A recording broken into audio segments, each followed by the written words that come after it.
whole thing down. I'm gonna bring the whole fucking diseased, corrupt temple down on your head. It's gonna be biblical.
Hello again, and welcome to Patriots Across the Pond and Friends, episode 13, with Stu and Elisa V. Today we have Carole, Maureen, Friesen on our show. Carole is based in Costa Rica. Her website is called thelightworkersinstitute.com, and I'll just read a couple of things off there. The Lightworkers Institute. Oh, Carole's disappeared. I think we lost Carole. That happens sometimes, yeah. Where she is. Hopefully she'll come back in. Okay. I'll read that when she gets back, shall I? Yeah, yeah. How are you? I'm doing good. Post Thanksgiving, was lamenting about some of my stuffing that I couldn't eat because it had sausage in it where I went yesterday, but it was made up 100% by the company and the really nice day. Yeah, wonderful. Yeah. So you had a lot of mac and cheese, did you? I did. I made, for anybody who doesn't know, I'm vegetarian, so I made a really delicious butternut squash mac and cheese. I saw people tried it. It wasn't their favorite, but at least me and my daughter had something that we enjoy. And my other daughter, Jana, she made a really super kick-ass pecan pie. Is one of your daughters vegan, vegetarian as well? Okay, so one of them eats a little bit more than in terms of meat and stuff like that. But my other daughter isn't vegan, but she's chicken and turkey, more like poultry, but she leans more towards sort of the vegetarian cooking. So yeah, I never pushed anything on them, they just kind of found their own way. But obviously I cooked chicken and stuff like that, but I never really cooked a lot of red meat. But my older daughter, I think she's enjoying it, so she eats it now. Yeah, I mean, I try and eat, like I said, I went vegetarian for 2 years. I was still eating eggs and cheese and things like that. Yeah. I didn't know what I was eating because I did like to eat the fake meat products, and I didn't know what they were. I know. I don't know what this is I'm eating, especially in all the burgers and sausages and things like that. You just don't know. Even though it's great for your peace of mind, when you start looking into these things, and it's is that Carole on WhatsApp? No. Who's behind it, and a lot of this agenda and stuff, and those big names crop up again, like Bill Gates and people like that. Yeah, it's true. And honestly, I don't want to freak out or piss off any vegans out there, because I was vegan for a long time, but there are just certain things that me personally, I feel your health you need. So that's just me, when it comes to eggs and butter and stuff like that. Hey, you're back. I forgot to plug in my computer, so it. Okay, so it wasn't internet. It was it was the battery. I mean, bless you. Okay, right. I was just in the introduction. So Today we've got on Carole Maureen Friesen. Carole is based in Costa Rica. Her website is called the lightworkersinstitute.com, and I'll just read a couple of bits off there. The Lightworkers Institute, one light worker at a time. We are weaving a matrix of love spanning all walks of life to create a world where all people realise their full potential, embodying the power of passion and shine the light of their soul. And Carole Maureen Friesen, world leading expert in the sacred body-mind language, empowers individuals to realize their potential and embody their soul's light through psychosomatic therapy, spiritual numerology, and galactic signature blueprint. Hey, where did you get that bio? It's a pretty good one. Didn't you write that then, Carole? Yeah, where did that come from? That's on your website. Oh, is it? I guess I should look at my website. Yeah, it's not. It's halfway down the first page. Yeah. Oh, okay. No, I had a quick scan over it, and I thought, that's just a really nice bit to read. That. So, Yeah, how are you? I'm great. Yeah, just a little rushed this morning, with computers going down, and yeah. Elisa? Part of life, right? What? It says part of life, right? Well, yeah. It's all excitement, right? Got to go with the flow. And your 13th show, right? So my number is number 13. You'll usually see Carole Maureen 13, right? There you go. So Who knew? I've had it since when I played hockey and baseball. My number was always number 13 because I always believed it was a lucky number because it's the number of the goddess, right? Yeah. And it's also the 13th. But it's 13th nerve, right? And there's always say there's 12, but there's 13. Well, it's like everything else. I think they take the good things and they invert them, and try to make it seem like it's bad, and they use it for their own nefarious purposes. But I am so excited because, first of all, you need to know that when some of our blessings come in the financial aspect of things, George and I have said, because we have like a whole list of all these wonderful things we want to do in our healing center. But before we start helping other people, we're taking a hiatus, hopefully for a couple of weeks, down to Costa Rica to spend with Carole at Lightworkers Institute. And so we want you to just kind of go wherever you want to go. You have so much knowledge in so many different areas. Not only are you in the, understand the body and how to help people, I guess, let go of trauma and different things in their lives to, so that they can live better and feel better. But then you're like a total patriot. So you got that whole side of everything you've done. And you and I have worked together really closely over the last, 5-6 months, putting together Dear Mr. President, the documentary from Mel Carmine.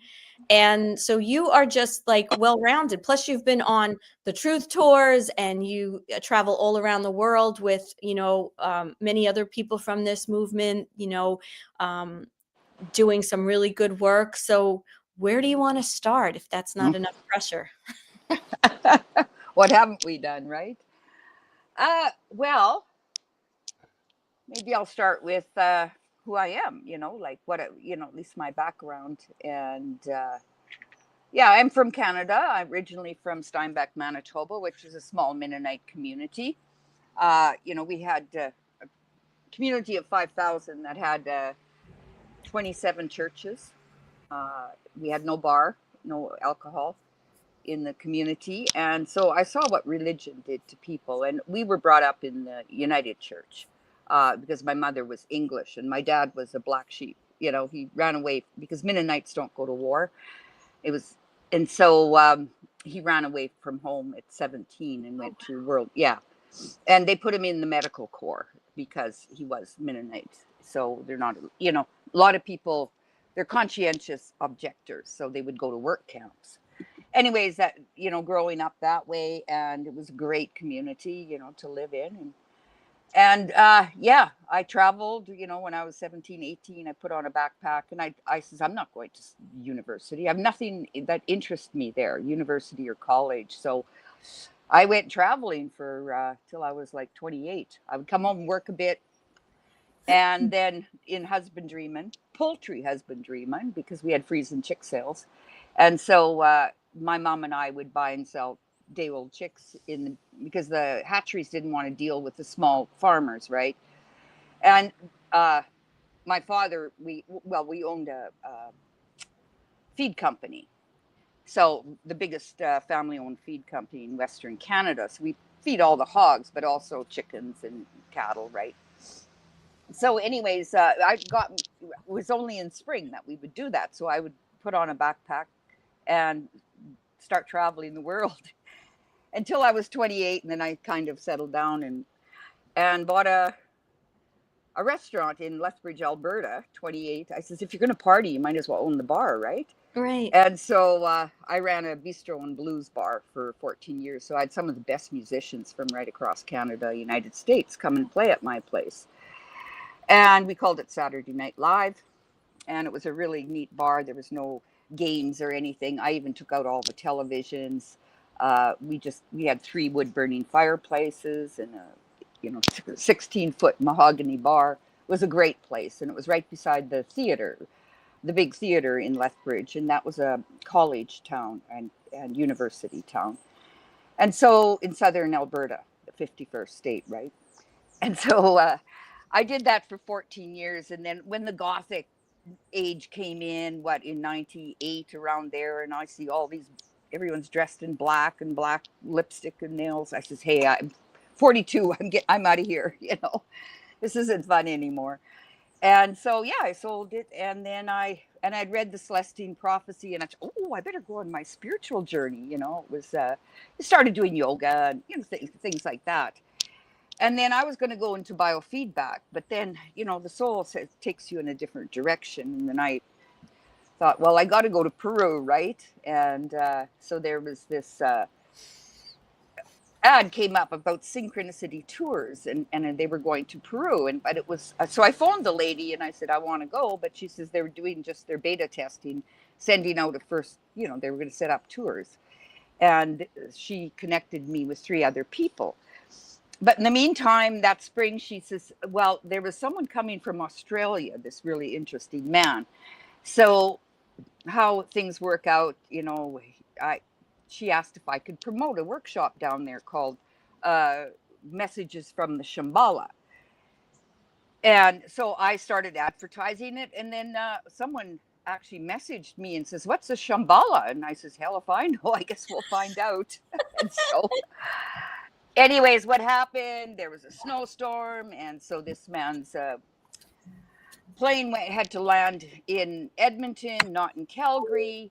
So we had to cancel the workshop. I only had 2 people interested anyway. So anyways, he was doing an introduction evening in Calgary. So I said to a friend, I says, we better go up and see who this man is anyways. So we drove to Calgary, which is like 2.5 hours away. And for this evening, 3-hour introduction. And as soon as this man, he brought a few people up at the front of the room, and he read right through them. And I says, whatever that man can do, I'm going to learn. So needless to say, I signed up for the whole training. And so what do you mean he read right through them? Like, what do you explain that? What do you mean? Well, he could read right through them. Like he read their face, he read their body shape, what the emotional side behind it, and what happened at some point in their life, and what they were covering up, right? And the frame of the body, because your body is the blueprint of your soul. The bone structure is the blueprint. And then what fleshes it out is through life experiences and belief systems. And, he could read right through them, and they'd have a huge emotional release within a minute or two, because he could see them, right? And there was that funny little man with, the guy giving, his name is Herman. He's my teacher. And he was like a funny little man at the front of the room with a long white beard and long white hair. And he was born East Indian, but, he had an Australian passport with a German name. So he'd always make fun of that. Anyways, so I took his training, and it was fine on the faces. But when we got to the body, it was like, holy shit. It's like, we pair up with another person, and we're learning. So we're reading them and they're reading us. But by the end of the few days doing body mind analysis, it was, we have to do a summary of what we saw in their body, what we read from them. And we had to read it in front of the class, and I had nothing on my piece of paper. I went completely blank, and my whole body started to sweat, and I there was just a blockage so big I couldn't do anything. And so we were getting closer and closer. We were the last pair to read each other, because I had nothing. I was still trying to maybe put something on the piece of paper. But when it was our turn, it was like Herman looked at me and something cracked inside of me. And it was like my soul said, whatever you haven't dealt with, you're going to deal with it now. And so it was like something exploded inside of me. It was just like, bam. And all of a sudden, it was like 42 years of pent up anger, pain, resentment, every emotion possible came through. And it was like if you ever cut into a golf ball, and it's like elastic bands just popping, and my whole body poured in sweat.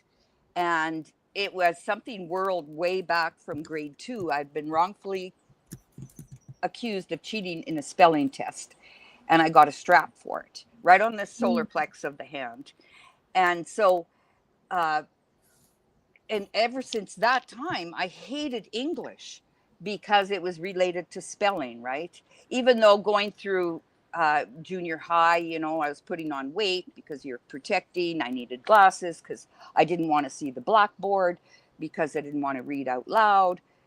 And yet in high school, I'd get 90s and 100s in biology and chemistry and geography, subjects I love, but 50R in English, which means rewrite, like they just pass you, right?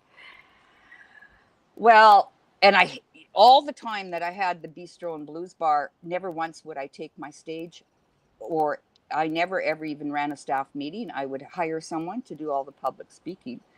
And ever since I let that go and let the cellular memory go, I can spell just fine. Now you can't get me off a stage. I mean, it's because I love public speaking, especially on a subject that I love. So that changed my life so drastically. And then I decided to go to Australia and do the Living Soul and Towards the Light at Herman Center with his wife, Maureen. And when I was there, the one that was promoting him in Calgary, I was in his office having a session with him, and he got this email from her, and it said that she was no longer promoting any, people. She was going into with her husband, promoting his work. And she suggested that woman from Lethbridge, Carole Maureen Friesen. And I was in his office, and he looked up from his, you're my promoter. And I said, oh, no, I'm not. I don't know how to promote. And so I gave in. And, that was in the year 2000. I did go to Peru. It was great. So I've been doing it ever since for 25 years. I promoted him for 14 in Canada, and we traveled every spring for 3 months of the year. So it was 24/7 together in airports, and and I did all the bookings, and we read thousands of faces at expos. Herman wouldn't get off his chair for 3 days almost just to go to the bathroom, and I'd feed him chocolate bars because he ate a lot of chocolate. And he was just the most incredible, amazing man. And so he developed this whole process, psychosomatic therapy, and took it into a college in Australia. And so this is our manual, and it's I still use, of course, the same manual, and that's that funny little man, guru he looked like. But even my mother said he was the nicest man she's ever met. I miss some things now that I didn't appreciate at the time, because he would never let me open a door. He would always open the car door, everything, because he was such a gentleman. And then damn it, I can do it myself, like. And now women, that's what you do want, is a gentleman. And at the same time, he was so powerful. He could go right through a person, through exorcisms, everything. He did a lot of that work too. And there was something in his eyes that, he was just a master. And I learned from him. And so, so it kind of, I I was doing it in Lethbridge, and I moved to Calgary for 10 years and had a center there. Oh, you did have a center in Calgary? Yeah, Oh, I I had, didn't. yeah, I had it was a straight up and down. It was like a complex, if you want to call it. There was 12 units in that complex, and 2 floors, the main floor, and down below was the center. And then I lived above, the 2 floors above, Okay. and then with a rooftop patio. And then I sold that in, I don't even know, 2006. I had to leave Lethbridge almost because uh, my place was Carole's Bistro and Blues Bar, and everywhere I went, everyone, we miss Carole's, we miss Carole's, even though it had, other people had bought it. There was, I think it's on the 3rd owner now, but they didn't, one thing I say is never put your name on top of a building. And, but it was actually named after Carole Lombard. Oh. Because because I'm named after Carole Lombard, and it's spelt the same with an E, because that was my mother's favorite actress. So yeah, it was. And then I moved to Vancouver for, I sold in, what did I say, 2000 and no, I sold. I left Lethbridge in 2006, and I stayed in Calgary till 2016. And I thought, I'm always on the road. Why am I having this huge place, right? And getting more into the digital end of things, and I was just like, I might as well sell this, and what am I going to do next? Nothing was keeping me in Calgary, so I moved. I thought, I sold everything. I packed all my belongings in a 7x7 container pod, and like I got rid of 700 pounds of books. I got rid of most of my clothes, all the furniture, almost nothing left, a few precious things. And so, yeah, I moved to Vancouver for a year and stayed at my sister's, and wondering and I was going to move to Vancouver, but you couldn't even buy a 1-bedroom apartment in outskirts of Vancouver for $500,000.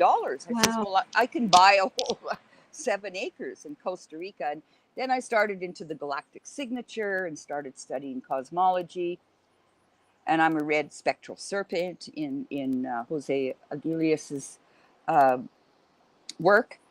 And everything pointed me to Costa Rica. And it was and I started following the Mayan calendar every single day. I'd write everything out.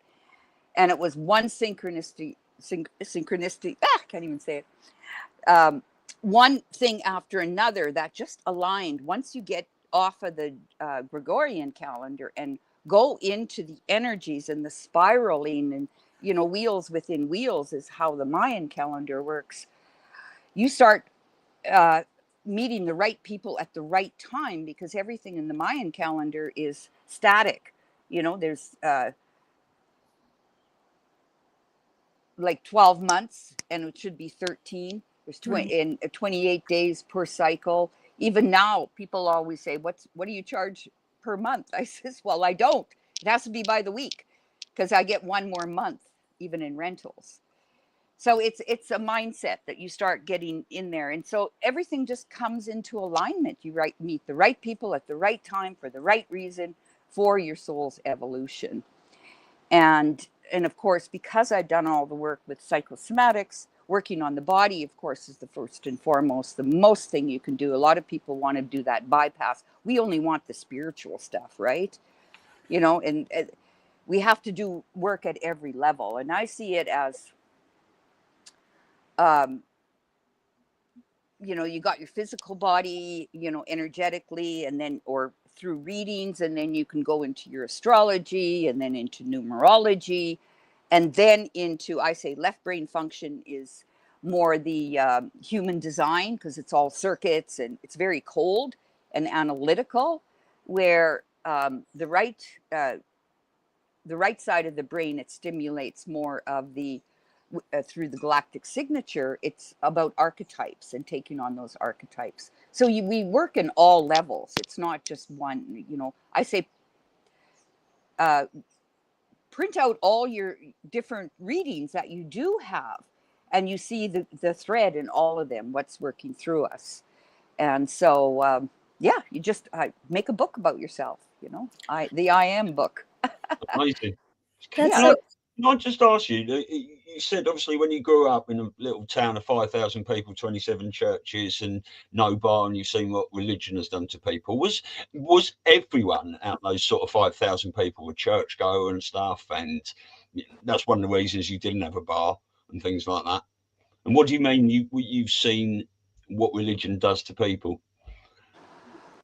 Well, a lot of, guilt and stuff like that, I mean, of course there were all, I mean, they're teenagers. We were teenagers. You're Yeah, out at the uh, gravel pits, we'd have parties yeah, at night at the gravel pits, yeah. and you know, people are drinking beer or whatever. I didn't have a drink, I don't think, till I was 19. Even on my 18th birthday, I didn't have one. But what it does is all the guilt that was put on them, and lying to their parents where they've been, and that Right. kind of thing. Yeah, I mean, there was 26 Mennonite churches and one United Church, so yeah, and even because my,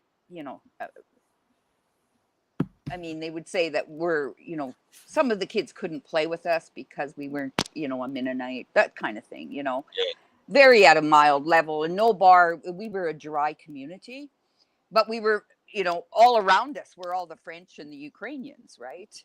And in southern Manitoba. So, we just go to cross the municipal line, 6 miles down, you're in Le Broquerie, which is French. So we'd all be in the bar in Le Broquerie. So they do have, the town has grown so much.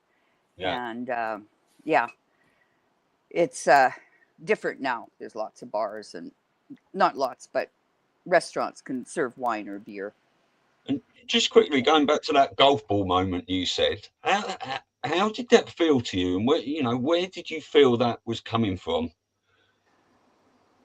Well, it's the cellular memory, because it takes a lot of energy to hold on to something you don't like about yourself, or you're ashamed of, and all through that tension came right from, let's say, grade 2, and that came all the way up to when I'm 42 or 43, whatever it was. That is so much tension to hide that.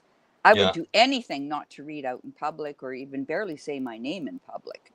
And when that cellular memory, because all the messages are in the muscle system, muscles will tighten up in a certain area, and then the body will have to either put flesh on, like desensitized tissue, nice name for fat, or the consciousness leaves the body. So it's fight is you're going to put on, even muscle builders, there's usually a hurt little boy inside of there, or hurt little girl. Then you have yang muscle tissue come on. It's fight or flight. So flight, the consciousness leaves the body. So those people think they have no issues, but you hug them and there's nobody home. You can't feel them. And people, everything is feelings, right? Yeah. And we bury our feelings deep. And most of it can come from childhood or from the gene pool. It's not always our stuff, right? If someone's got Catholic knees, then, it's not necessarily the issue of that person, but it could be from the mother or the grandmother, or, Catholic knees meaning, there's some sexual shame. So they put on a lot of weight in the inner thighs and a lot of tissue, fatty tissue there, because they're covering up something from the sacral chakra.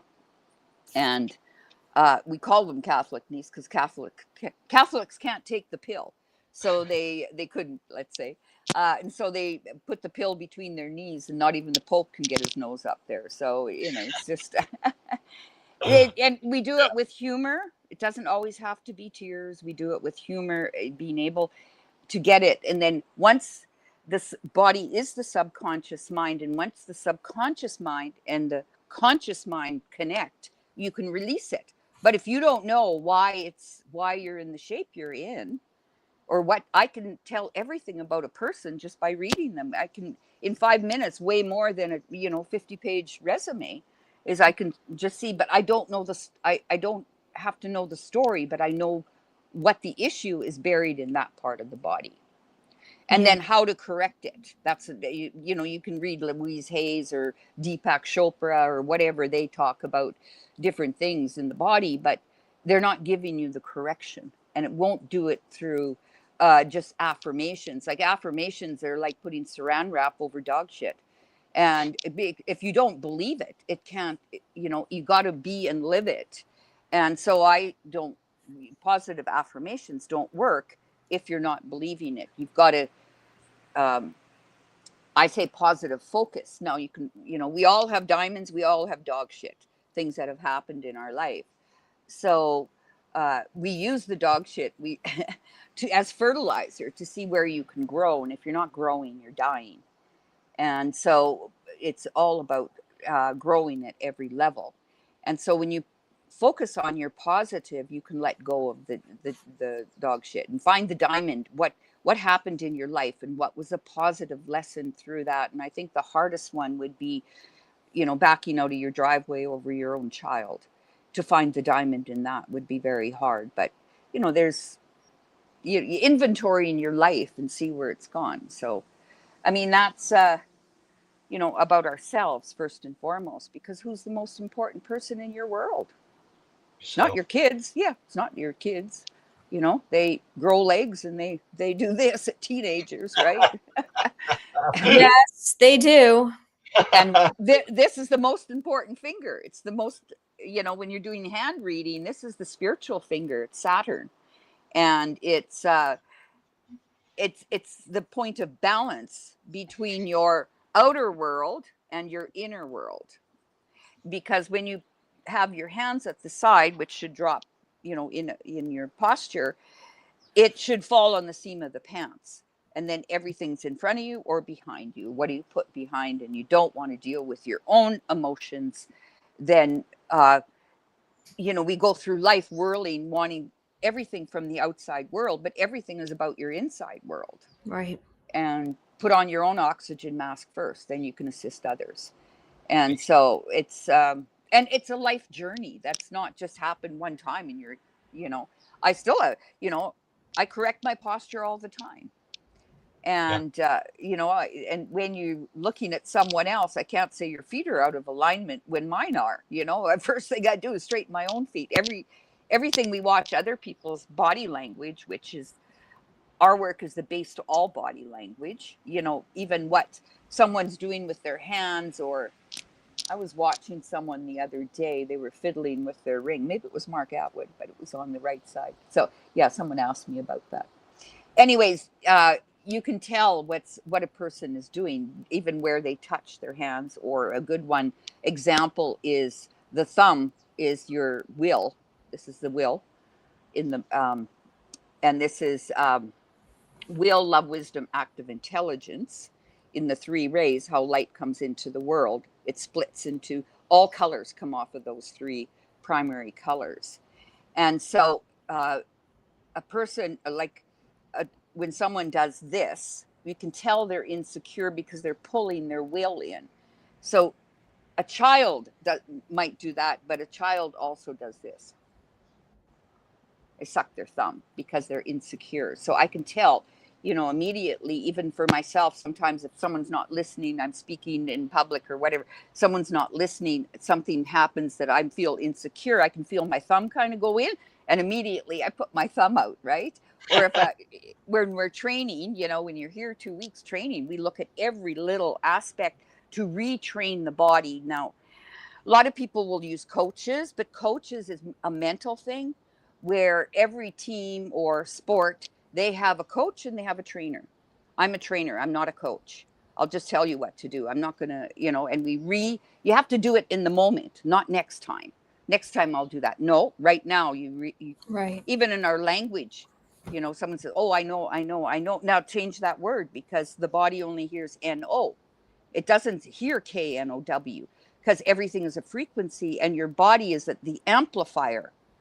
And we have to speak from the whole body, not just from just the throat chakra up and blah, blah, blah. You know, we have to get into our full empowerment. But we're the speaker, like a stereo system. We're the speaker, and you got to feel that frequency. If you turn your speakers up, you can feel the vibration, right? Right. So, and you have nobody else. This is your only vehicle in this lifetime, whatever your belief systems are. 100%. And so So, I never ever even believed in JFK, that assassination. My cousin and I were doing the Ouija board. Who killed JFK? And we're like 7 or 8 years old. She doesn't like me saying that now because she's quite religious. Don't talk about that Ouija board. I says, Patty, it was your Ouija board. Anyways, it was 9/11, and then we just went through life, right? And 9/11, that didn't make sense. Religion didn't make sense to me. So, and then really coming down to Costa Rica, I moved here in 2017. That was like I was talking about the galactic signature. It was almost like everything lined up. There was one place for sale. It was called Heaven and Earth Sanctuary. It was $369 was the price. I told him, I'm paying you that price because that's the keys to the universe. Yeah. And what happened too is the previous owner, he wanted a community and organic, and it was a rundown permaculture farm, but he was building houses for other people, but he had one problem: he didn't like people, so it didn't work out for him. So but he was the first facilitator for the Flower of Life, Drunvaldo Melchizedek. I always say it wrong, and the Flower of Life books. Yeah. And so I have the original typed manuals from that. He left them here, but Wow. a lot of the things were built on sacred geometry, and it was already called Heaven and Earth Sanctuary. And I says, well, the light workers has got to have Heaven and Earth Sanctuary, but it's also the middle of, you got your eagle of the north and the condor of the south in the medicine wheels, and we are the middle of the medicine wheels. And when eagle and condor come together, the white dove of peace lands in the middle of Costa Rica on Mount Chirripó, which means eternal waters. So we're in a vortex here because there's Chirripó Pacifica and Rio Chirripó Atlantic. So it's two fresh waters connecting the salt waters, and it's the highest mountain in Costa Rica, and I'm up Mount Chirripó, and I have 10 acres on the river here. So I bet the energy is beautiful, isn't it? Yeah, and see, Costa Rica doesn't have a military either. There's no army here. They have police, but yeah. Wow. I mean, I think it's bought all by China anyways, but we're going through it. And I moved down here and I've rebuilt this whole place. And then we were just built new houses, and we just got everything ready for, building a website, could take pictures because the gardens were built. So then sorry, someone just came here. So yeah, then we hit COVID, right? Just ready to maybe get retreats going here, other people's retreats. And so I had a group actually come from, they had been at Forest Dance or something, and they didn't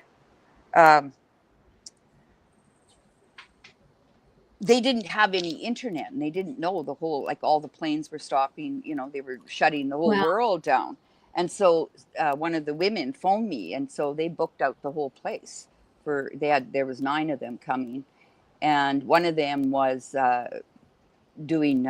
she was building websites, and she was a photographer. So she built my whole website on Heaven and Earth Sanctuary.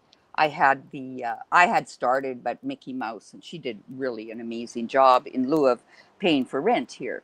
So then I went for 2.5 years of, the whole, people weren't traveling a lot of that time. And so I had I had a couple here with a child that rented 2 of the houses. One is an office, one is a house. And they were here 2.5 years. And then finally I said, well, you got to leave because it's supposed to be a retreat center. So, yeah. and that's when I kind of went down the rabbit hole. Like, the first thing that came to mind was I heard something about flatten the curve or herd immunity. And I says, well, we know through agriculture, it's always, herd immunity, right? Not flatten the curve. And, even in the hog industry, they, I remember that whole swine flu. I mean, my brother had 10,000 pigs and he had to depopulate everything. And, I think they were compensated a bit by the government, but that was ridiculous. What you do is you have herd immunity, let them get sick and take out the ones. And we know that, we understand that, you cull them, right? So that's when I, like, who is this Donald Trump? I mean, I hadn't had a TV for like 20 some years. Of course, I knew the brand, and I never ever watched Apprenticed or anything. And then I started watching everything, all his old stuff. I watched every round table, and wow, I mean, this guy is telling the truth. It's always you can feel it in your soul if you're open. And Ascension is all about opening our consciousness to a higher level. So yeah, it's and that, then I started, I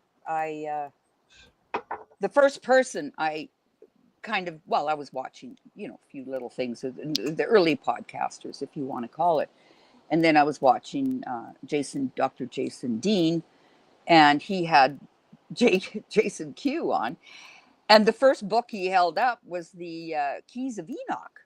And I said, shit, I've had that book since 2001, but I never read it. I've slept on it, hoping to absorb what it says. And he's the first person I ever see with that Keys of Enoch. And so, yeah, then, it starts to unravel. Of course, I started watching everything. Now he's my adopted son. Yeah, I bought that book. I bought a book as well after seeing Jason with it. Yeah. Well, and then we had, getting into the whole Truth Tour also is when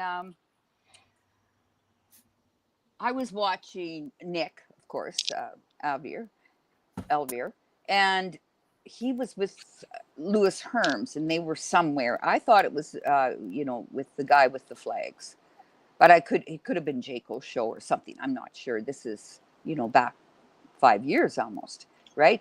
And then they said, Who's that? Russell J. Gould, is it? Russell J. Gould, is that the man with the flag? Yeah, I think. I don't know where it was. I know it was in California. They were traveling a bit or something.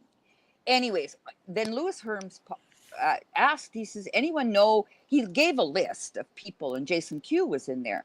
So I emailed his website, which he said he never looked at those emails, but it was a few weeks or even a month later, I saw him in a chat, like Louis Herms again. And I said, did you get my email?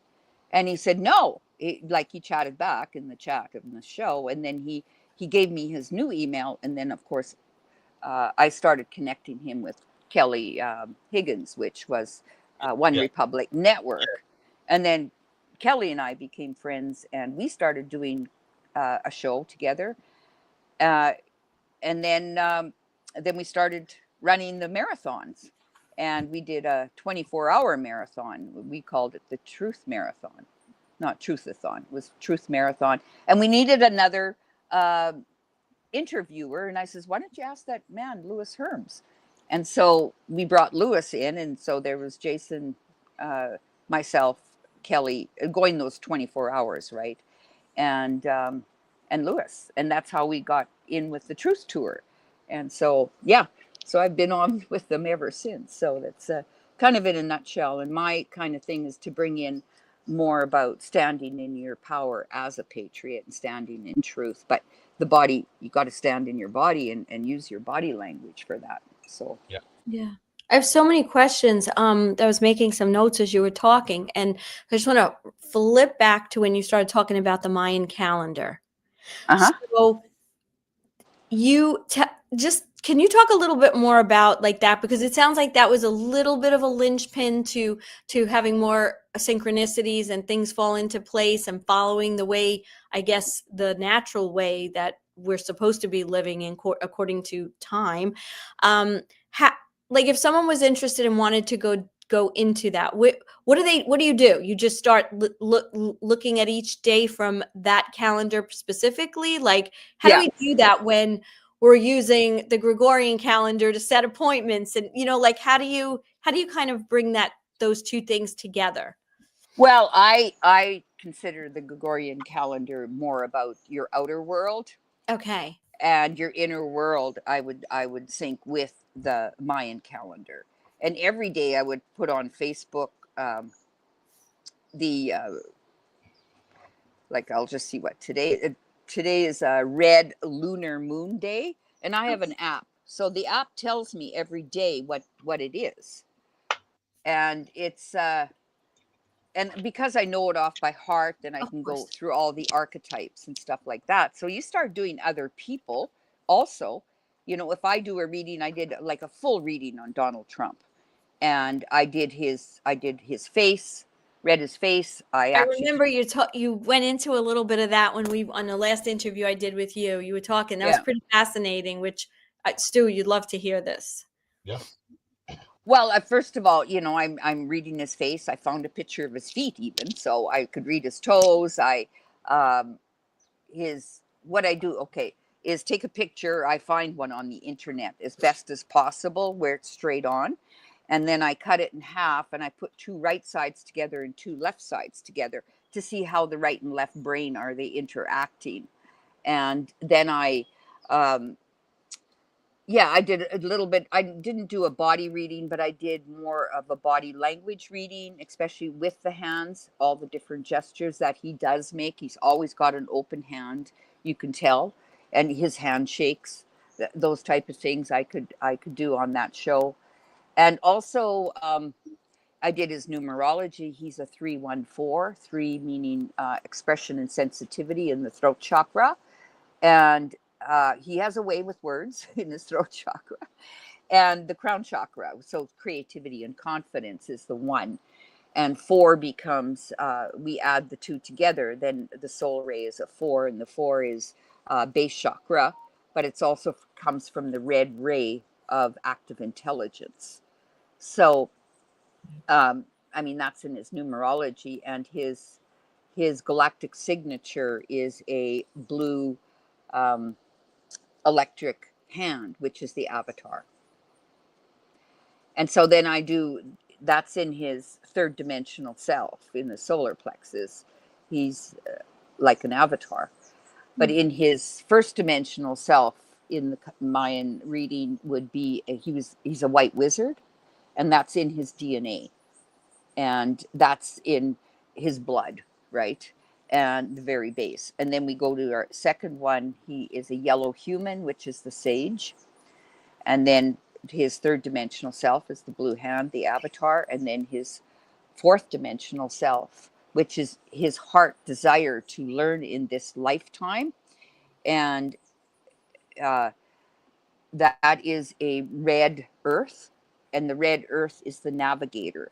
He's navigating us through this fourth dimension and through all of this fallen angels, if you want to call it. I don't go into religion, but and then his fifth dimensional self, his higher self, is determined by his tone, which is electric, but his higher self is the blue monkey, and he is a monkey. He's got, he's always got a monkey on his shoulder, but the monkey avatar is the magician.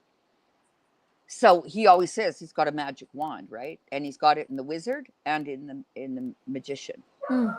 So there's just, so much that, when you actually do all the readings, he's right in his perfect, right into alignment with everything.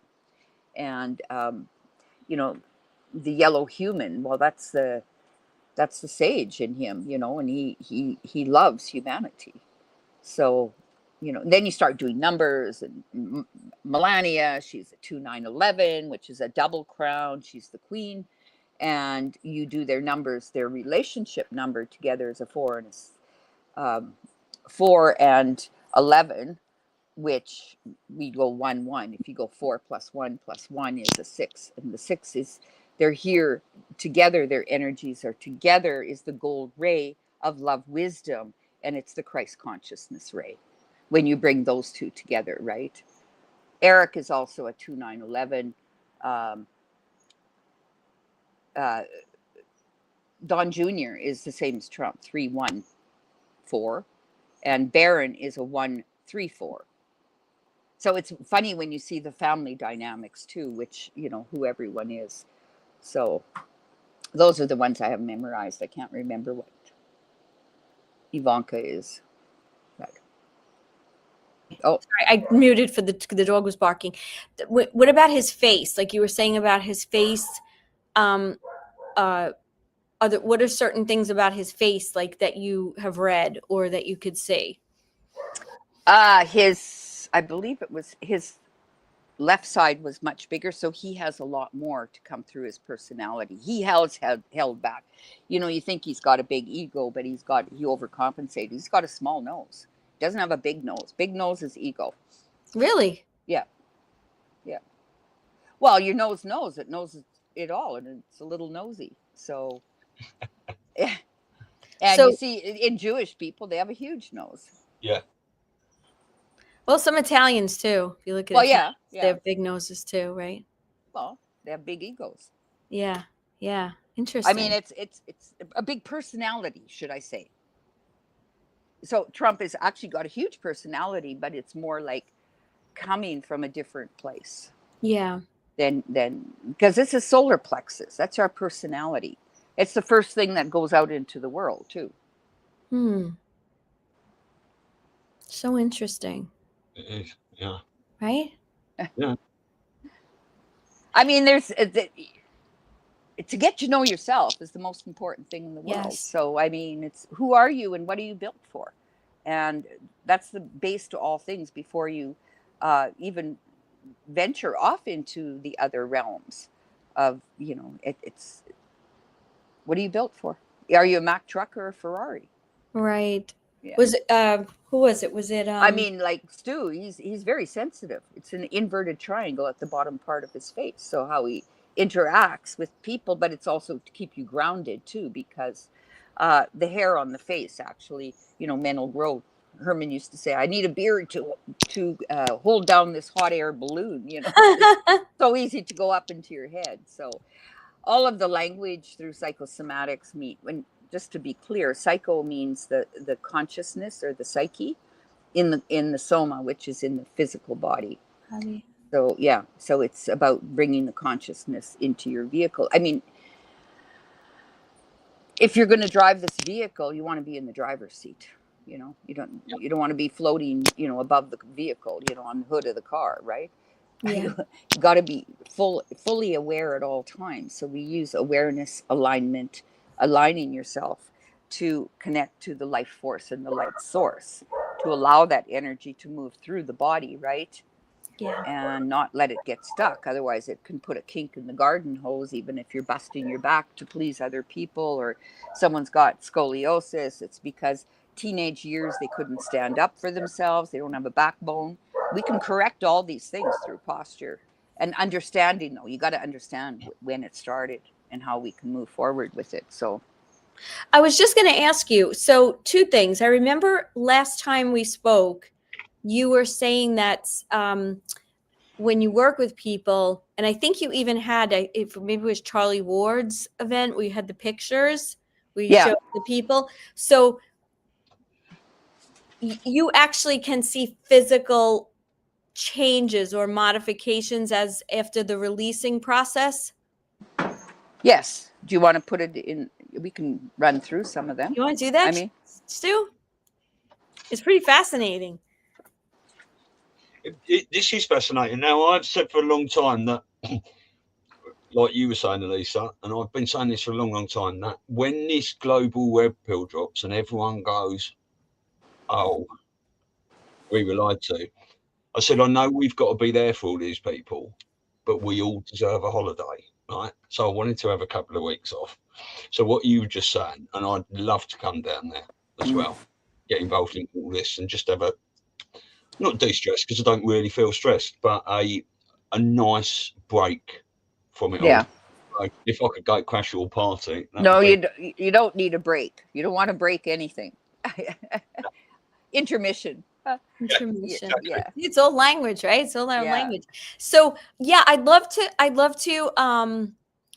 to see if you could show us some of Yeah, these, do it. and then just like not to forget, so I don't forget, to actually tell us what happens, like what, generally speaking, when someone comes down to your for the retreat, like what is it? What do you do? Like, I'm more familiar, but I want the listeners, I want Stu to understand like what the, I don't know, the Process? course is all about, the process. Yeah. Well, we take you through step by step, through the, first of all, understanding your own body timelines.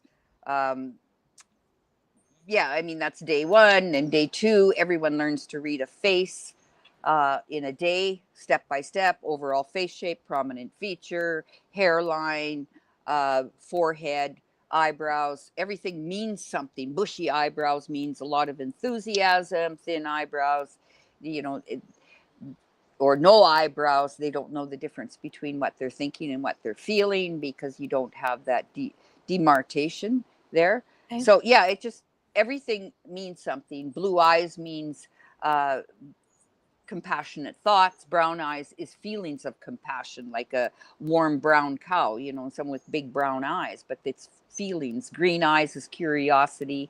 I mean, there's more to it. Hazel eyes is warm intellect.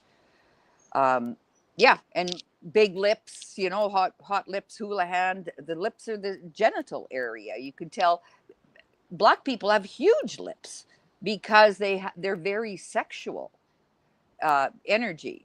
So thin lips is, you know, maybe, you know, put a zipper in. A lot of English people have very thin lips because you can't talk about sex. It's not proper, you know. So it's yeah.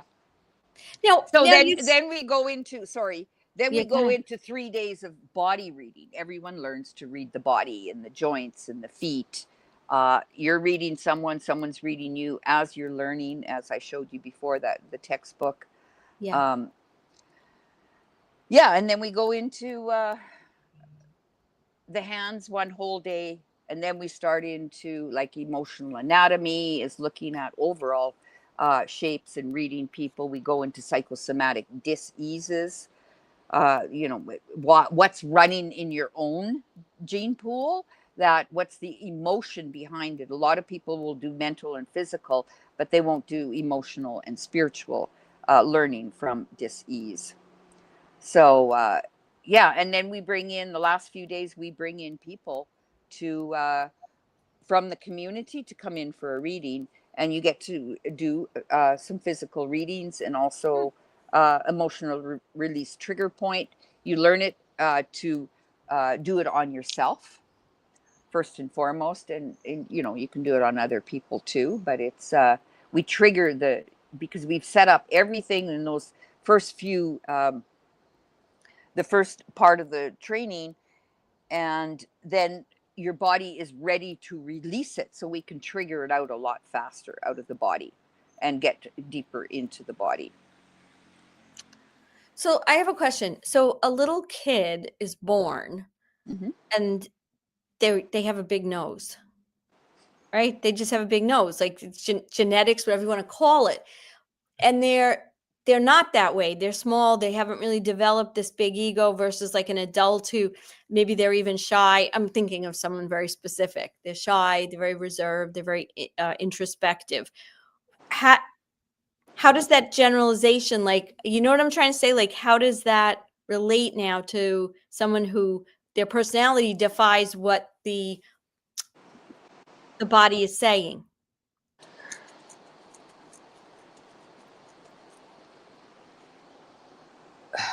Well, they just maybe have been suppressed in other ways. If I'm, we all come in with the body, right? And Right. it's the bone structure, but we also pick up it's in our genetic pool. I was But going to have ask you you that. been, it's the same as you look at a forehead, and someone can have a huge forehead. So we would say they have a huge intellect, but maybe they were born in, you know, an African tribe or something. they have not used all that. They have a huge filing cabinet, but there might not be that much in it. Okay. So we all have traits, and it's about, well, the nose for one. You're talking about the nose. The nose is keeps growing. The nose, it really starts to take shape in our younger teenage years, like 12, 13, 14 years old. We Yeah. still, and some people's nose will grow all their life. We'll keep growing. Really? Yeah. Wow. Now, if someone, okay, so here's a crazy question. We're just using that as an example. But Yeah. so somebody becomes aware, right? Because that's the first step, to be aware, to connect with your body, to understand. They come to your Lightworkers Institute, and they get an awareness of maybe this ego that they're not really aware of, you know, and they want to change that, or they want to, you know, understand why that happened. Does the face actually change? It can. I've seen it. Really? Someone's, maybe they've had well, one of my students for sure, Chrissy, she had a twisted nose, like her nose was, you know, out of joint almost.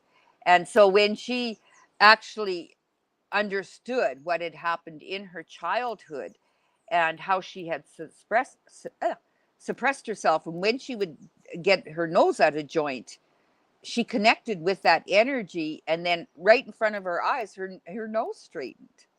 Really? Yeah. And That's you can see it crazy. so many times. And so I am a little distracted looking for the PowerPoint. Sorry. That's okay. Yeah. That's crazy. Well, you know, I think we might have talked about this. I don't know if we've talked about this, Stu, on our show. I just was having a conversation. Maybe it was in my personal life.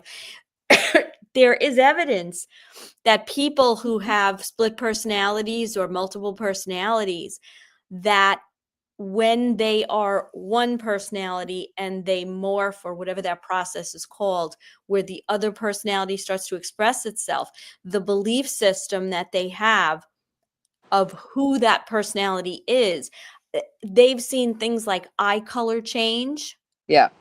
Very face much. shape change, because the person has this belief of who that personality is, like, and this transformation, that to me is so crazy. But that tells you everything you need to know about what our consciousness and our thoughts really do control everything, and can control and have that power, right?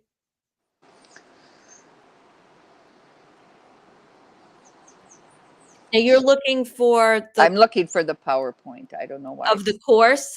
Yeah. You know how things change and then they won't open. Yeah. Does not compute.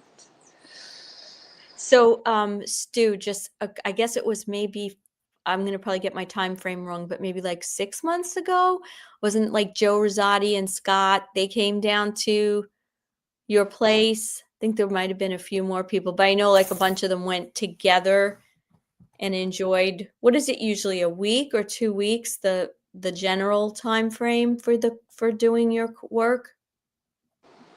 2 weeks, 14 days. We go 2 do weeks. 6 days on, 2 days off, 6 days on. Oh. And they weren't here for the training. No, I think they're coming in maybe April. Oh, they were just there to visit? Yeah. Oh, okay. Okay. So we got to get them back to do the training. Yeah, we'll see when. Mark Atwood and I are doing a webinar next week, towards the end of next week. And because we have 20 people already for February and April. So, I mean, not already. 20 people. I did a show with him. I had over 300 people sign up for the free ebook on the lightworkersinstitute.com. It's called Your Body Never Lies. And then I got just over 20 people emailed me personally and are very interested in coming in 2026. So I only take 8 people, 8 to 10 maybe, but Mark and his daughter are coming. So what is this webinar you have with Mark next week that you were just talking about? I'm just making up the page, registration page, because it will be registered. I think I can only, through Zoom, only take 10, 100. I'm sorry. So. Now that's your book there, Carole, isn't it? I was going to ask you about this just before you mentioned it. This discusses all this, does it? You know, looking at the faces and all these sorts of things. And is that the best book you've got for people to purchase? No, this is a free ebook. It's about 30 pages. You know how it's your lead magnet, right? Yeah. To get emails. Okay. Yeah, you can't buy this. The manuals you can't buy because this is used in the training. I mean, it's all copyrighted. I pay for copyright fees to the college. So all our fees are set by the college. I just happen to be the only teacher that owns a retreat center. And so even the food and accommodations is above and beyond because it's a separate business. It's heaven and earth it goes to. So all our, like I say, our tuition fees are set by the college. So, and it's a training, and it's it's for self development, and you can also take it to professional development. If you do all your case studies and you submit everything, you could actually get a diploma from the college. But it's first and foremost, it's a self healing first. Healer, heal thyself. And machines won't do it. And you can go to 1,000 practitioners and chiropractors. But if you're still, your head is out of joint, right? You got to bring the vehicle back all into alignment first and foremost. Then, I mean, people spend so much money on supplements and everything else, but you're putting in high octave fuel in a rundown vehicle. Yeah. That doesn't make sense. Get your vehicle straight first. And then, you know, like even going to Mark's beautiful center, 5D healing center, if you're in alignment, those machines are 1,000 times more powerful. Right. Because you keep the alignment. Yeah. And it's a lifelong thing because we're fluid. We're moving all the time. We're not rigid. Yeah. So I found the PowerPoint, but I can't. Where do I put it? I forget how to do this in StreamYard. Or you can send. Can you send it in WhatsApp or anything like that? Or you can yeah. I can do that. Yes. Send it in WhatsApp. Idea. I was just going to say that I've had loads of appointments with chiropractors and all this sorts of stuff. But it's about a year ago, I was just putting my sock on to go to the gym, and my collarbone, clavicle there, popped out, and it's still out. I've got full range of movement and everything. I can't, do certain things too heavy, lifting and things like that in the gym when I go. But it's just so weird how it happened that I was just putting my sock on, Yeah. Which right or left side collarbone? It's on the right. It's here at the sternoclavicular, right there. Yeah, it's between. I can't see you because I got all this up here. Right. Let me see. So I set up a little WhatsApp group for you, me, and Stu. Yeah, I put it in that one. Oh, perfect. Right, let's have a look. Open. Yep. Point to where it is. Sorry, I wasn't watching you. So I've got it here, so I'll share it. No, where's your collarbone? Which one? It's on the right side there at the sternoclavicular. I've watched that. The left one's in, but the right one's out. Now, I've obviously watched loads of stuff and researched it, and they say, if it does pop out to the front, and I've seen a doctor, leave that. It's better than if it dislocates to the back, basically, because you get more stuff internally. But it doesn't create many problems for me, but it's just so weird how it happened. What was your relationship with your father? It's all right. Yeah, it's all right. Yeah.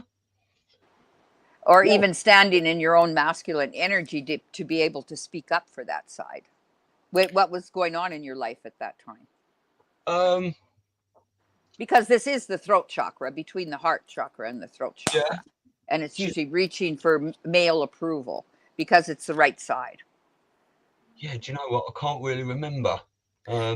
That's why we do timelines and when the injuries have happened and why it's happened, right? Stu, I just had a thought. Your dad, was this around the time when your dad wasn't really listening to you?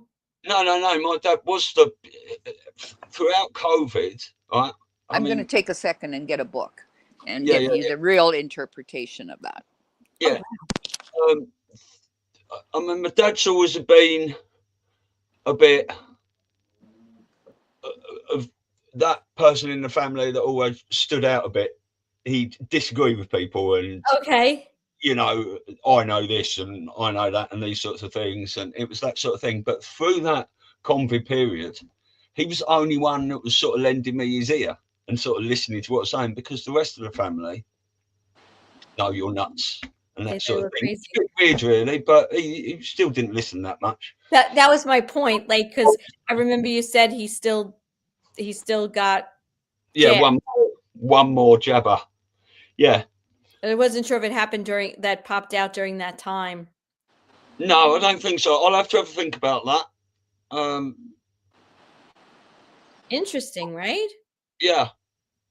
Oh, it is interesting. I mean, I've had so many injuries over the years and stuff. I say to people in the gym, because I've got a bit of golfer's elbow and tennis elbow in both sides that comes and goes.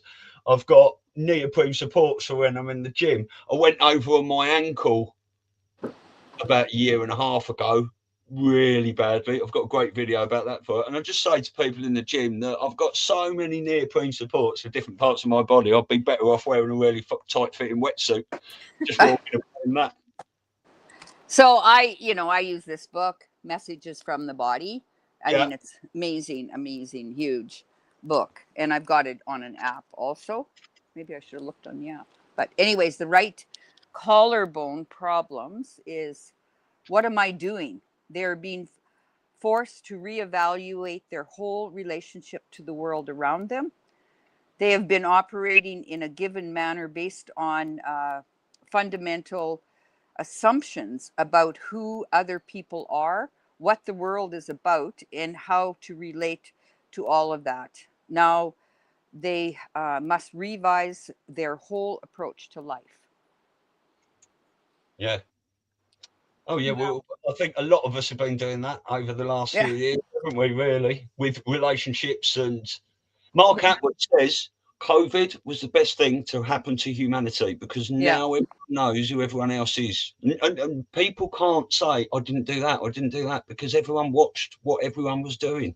Yeah. Well, and Trump woke us all up. I mean, if he's good or bad, I don't care. He woke us up.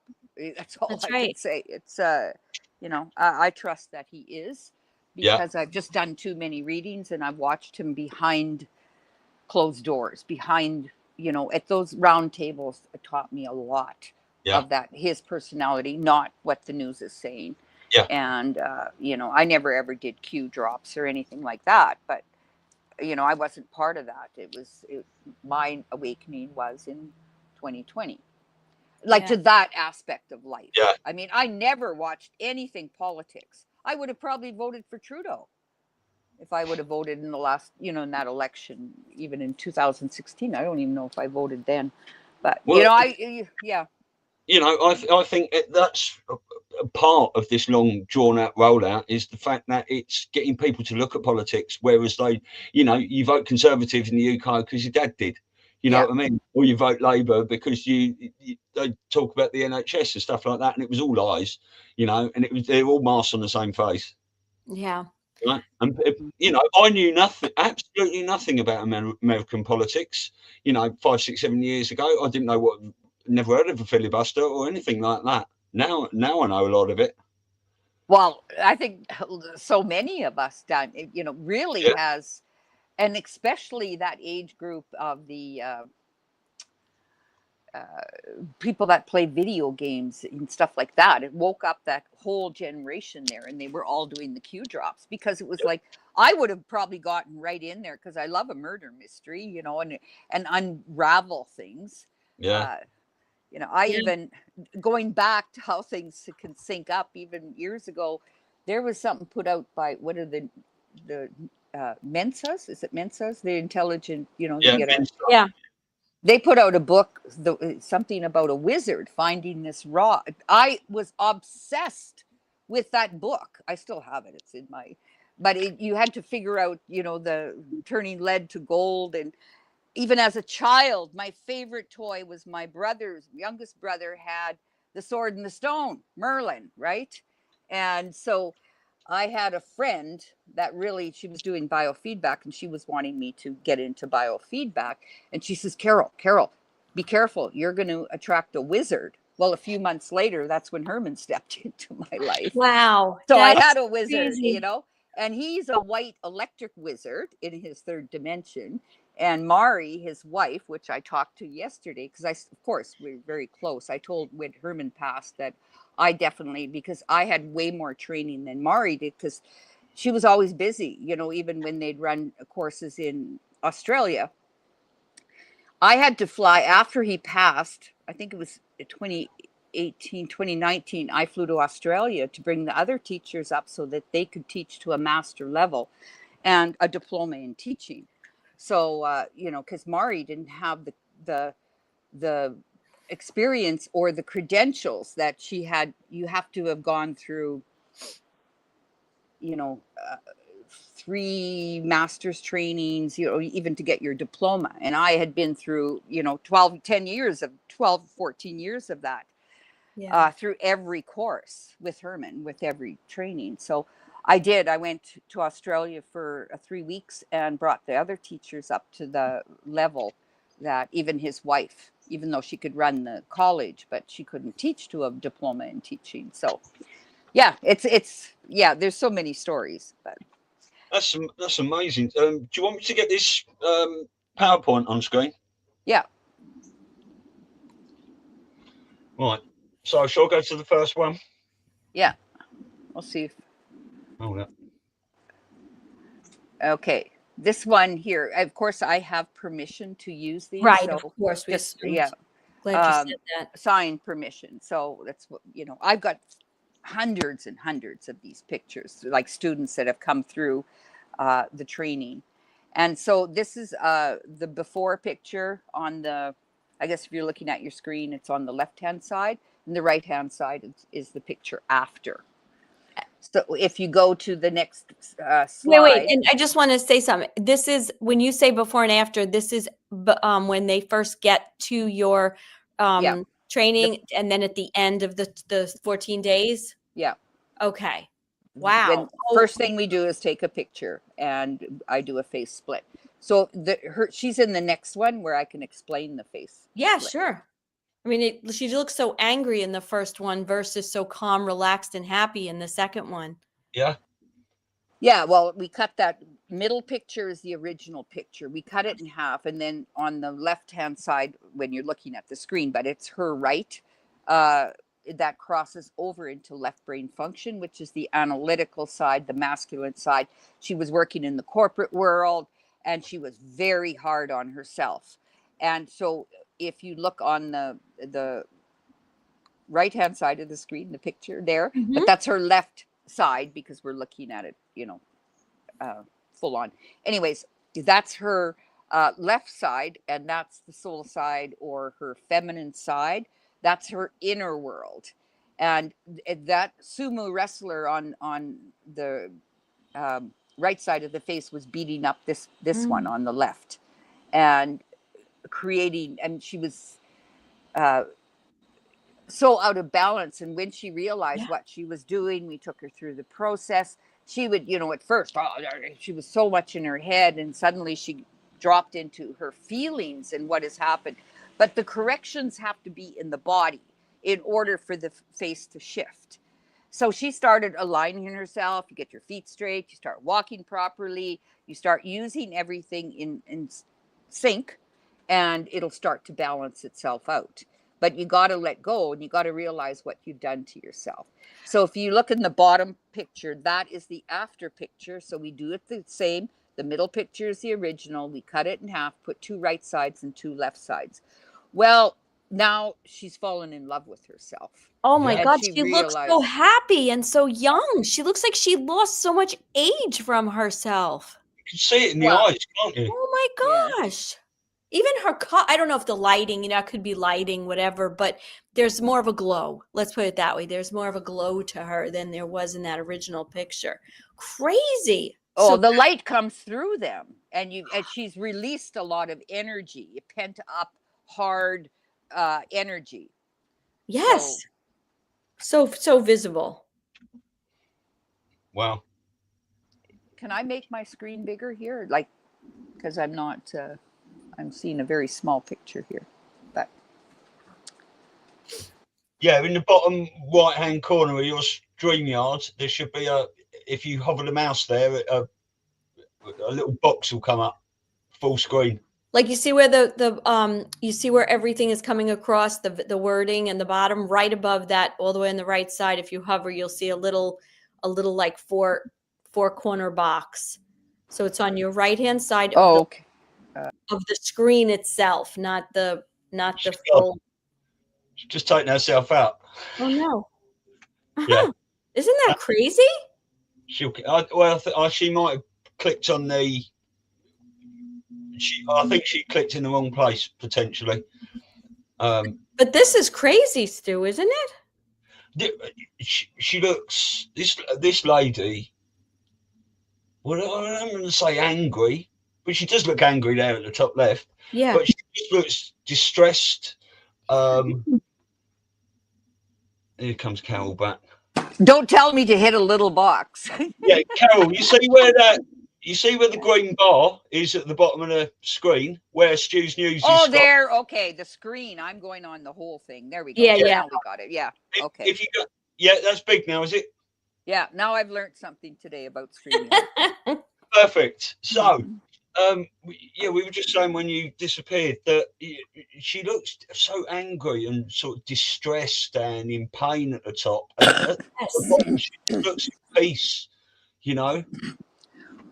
Well, after this, the training, she quit the corporate world and she went into reading angel cards and faces online. Really? Wow. Yeah. So, it's and this is life changing. Yeah, well, that's why a lot of times I've had many parents or one of the mother or father, whatever, has come through the training and they have a teenage child and the child maybe, is thinking what their next career was. I'm going to use one example. Someone wanted to be an accountant to go, because that's what you're told to do, right? Maybe she's good in math or whatever. And the parent said, nope, I'm not sending you to college or university until you understand who you are. And they'll send them to the training. And it's the best investment because her whole life, this one woman now, she went into massage therapy in Banff, Alberta, and she's some of the highest Banff Springs Hotel, which is the amazing place and very well paid. And she loves every minute of it. So there, she's using all the training, but first and foremost for herself, that she became fascinated with the body and her own body. And so you want to work in that industry then, and she started doing, more of the spiritual stuff. And so it takes you on a different trajectory. So they said, I'm not, you're not going to go into debt by hundreds of thousands of dollars to go into into a career you're going to hate. So that's why they would, and I have quite a few like that have come through like that. Well, what I find interesting is that you said when she first got there and you were talking about, and she had like a no, but something in her soul knew she needed to be, like, she had the openness to be there in the first place, even though what was it? The left side of her face, the right brain. Yeah, that side was saying no and resisting it. So you could just see it. Wow, that is so incredible. So, okay. Sure, we'll go to the next one. Yeah. Yep.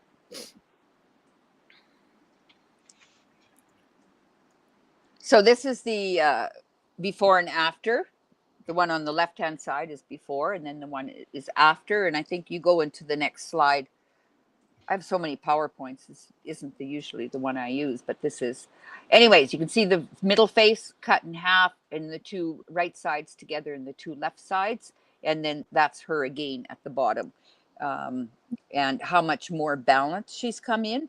And a lot of it is, we wax the foreheads and they start getting rid of their bangs because bangs is covering up one part of the forehead.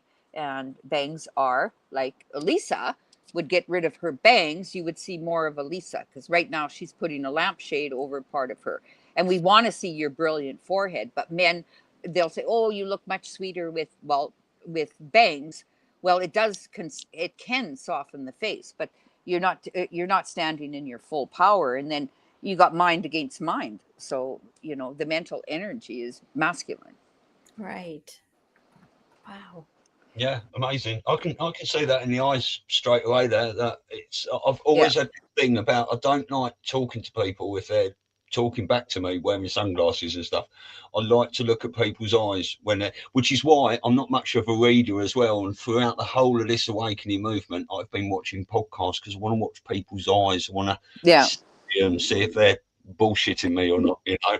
Right. It's funny because Lewis Herms did something the other day, like I don't know what he was talking about. I think the fires and signing up to, you know, claim your land, that you haven't abandoned it or something. And so I was texting Christina, and I'm saying, Christina, tell Lewis never to wear sunglasses in those videos because we can't see his eyes. Right. And you want to be, you know, or don't let him cross his, you know, I'm coaching kind of from a distance would be, you know, through Christina, you know, body language and stuff. So Lewis is very aware, you know, but these are little subtle things. You want those. I haven't worn sunglasses. Well, I've never was a sunglass wearer, but you're not letting the light in your eyes. And so, I mean, I guess if you're getting a lot of reflection, there's time, but some people always wear sunglasses. Yeah. I think the only time that really makes sense to wear sunglasses is if you're driving and you're getting a glare or you can't see, right? You don't want to kill yourself or someone else. But you're right. That we need the sun and we need that light hitting our eyes, right? Even, you know, people that sun gaze. And so I think that's another whole other thing. Yeah. Well, you want those photons of light coming into you. That's the activation. It stimulates the Ida and Pingala, which is the red ray is the life force, and the blue ray is the light source. That's why when you take methylene blue, it activates your mitochondria and connects more to the red ray, and you want to bring those two together, and red and blue make purple. Yes. Yeah. So you're activating your higher self, but then what's running through us is the gold ray of love, wisdom, and you know, that's how all of those colors come together. And people want to say, like, you want to kill your ego, you know, get rid of the ego. Well, your ego is your personality, and you shine through your personality. You just keep everything in balance. When someone's egotistical, the bottom lip will be way bigger because they can give plenty of lip because it's coming from the mental field. The upper lip is the sensuality, just like the bow, and the lip here is intuition, and this skin that hangs here, that's the clitoris. And so when you French kiss someone, you're activating your sexual sensual energy, especially, you know. What did you say was the clitoris? The thing between your teeth? You're in the top? No, you know, some people have that hangs there, like juicy clitoris, and you can tell they're very sensual. They feel a lot in the genital area. Okay, so I was going to say, we had Dr. Randy Shannon on, and she was saying how now the new medical dental technique is to cut that out. I think the upper skin here is that little, no, this is the skin that hangs on the lip itself. Oh, on the lip. Okay, gotcha. I'm sorry. Yeah. We call it the point of sensitivity. And you know, I tell men, hey, suck that part of your woman, you know, and actually kissing someone is more intimate than intercourse. Yes, I would totally agree. And 100%. And not to be silly, but I was watching with my daughter the other day the movie Bridesmaids, which is just so ridiculous and silly. But she was talking. The woman's been married 100 years, and she has sons, and she just wants to get away and go to Vegas and have a great time. And she says the very naive girl says to her, "Oh, you haven't had sex, in a long time." And the woman who's married and bitter goes, "No." She's like, "We have sex all the time. He hasn't kissed me in 14 years. And I was like thinking, exactly. That's the intimate part of the relationship. Well, if you understand from Pretty Woman, And the hairdresser, hooker hairdresser, you kissed him, you should never kiss them, Right. because you'll fall in love, right? Right. Exactly. So yeah, I mean, that's yeah, she kissed him. Yeah. And that's, often in that industry, a prostitute won't do any That's kissing. right. Yeah. And just go back to what you said before as well, that I never used to wear hats. I only started wearing hats when I started cutting my own hair in lockdown, and I've been doing it ever since. And I only used to wear sunglasses when I was driving if the sun was down, but you don't even need sunglasses anymore. If you've got a cap like that and you wear it like that, it's far better to drive in to keep the sun out your face. Anyway, Yeah, well, you still get that lighting. It in the forehead, while you also are putting a lid on it, because this is how we it's like a dish, right? And we're picking up energy, mental energy, right? So satellite dish, I call it. But now in the army, you put on an army hat. They shave all the hair off, cut it really short, because you want to disconnect people from their feelings, and because you won't be out shooting people if you're connected to your feelings. So what happens even in the forehead? This is the brow bone. So when someone's forehead is slanting back, mine's straight up and down. I have very high imagination, where if it's sloping back, they're in the present moment. And it's like putting a visor on. I'm going to stay right here and follow orders. And it's making almost a brow bone, if you want to call it that. Where someone with a dome forehead, you see a lot of that, is long-term memory recall, because this is observation, this is memory, and this is imagination. So mine's straight up and down. So it tells me prioritizing, I've got a very high imagination, but I had a lot of hair coming in on the side, which is like putting it, it's blocking the peripheral vision. That's why on horses, they'll put this on, but you want to widen yourself. The bone structure was there, but old memories and old belief systems, when you take that out, it opens up and it's synchronized. The face becomes more symmetrical. So if you think East Indian, sometimes they'll have hair growing. It's all baby fluff, way from the past, but it's holding us back, to our primordial self, because that's the animal instinct is with hair, right? Yeah. So, this is observation, memory. So long-term memory recall, imagination. So if there's three people, let's say a realtor, a lot of realtors have come in to learn to read faces, how to speak to someone.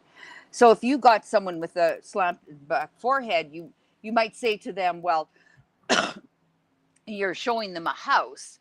They just give me the bottom line. What's the price? When can we move in? That's it. They already made their decision on things, and it's just water off a duck's back. If it's the imagination, say the wife has the imagination, a dome forehead, you might tell her the whole history. She wants the whole history of that house, when it was renovated, when it was built, right? That's how they make their decisions. And if you got someone with a high imagination, I would, as a realtor, I would say, just imagine you could just knock out this whole wall, open it up, build a big terrace everything down to the river, and have beautiful fruit gardens. So I'm talking about the future, because there's 5 billion possibilities, right? So don't give me a big menu, because I can't make up my mind, because there's too many options. These are things, you learn about yourself, right? And before, it's just like, why can't I make up my mind? Well, now I know that I will use my imagination in many different ways, because that is what is most prominent. When you think of children, a lot of them do have the dome forehead until they conform. Yeah. And then the shape will change. Just like there's one I often use as an example. I was doing a face reading in Edmonton, Alberta, at an expo, and there was this young girl, maybe 13, 14. She came up and she said she was, she was hard of hearing. And so I was reading her face and talking very loud. And so I got to her ears, and she said, I said, those ears look like a 7-8-year-old ears, because the ears and nose, like I said earlier, can keep growing. And then I said to her, what happened at that age? 7, 8, 9. And she burst into tears. And she said, my parents were getting a divorce and I didn't want to hear their fighting.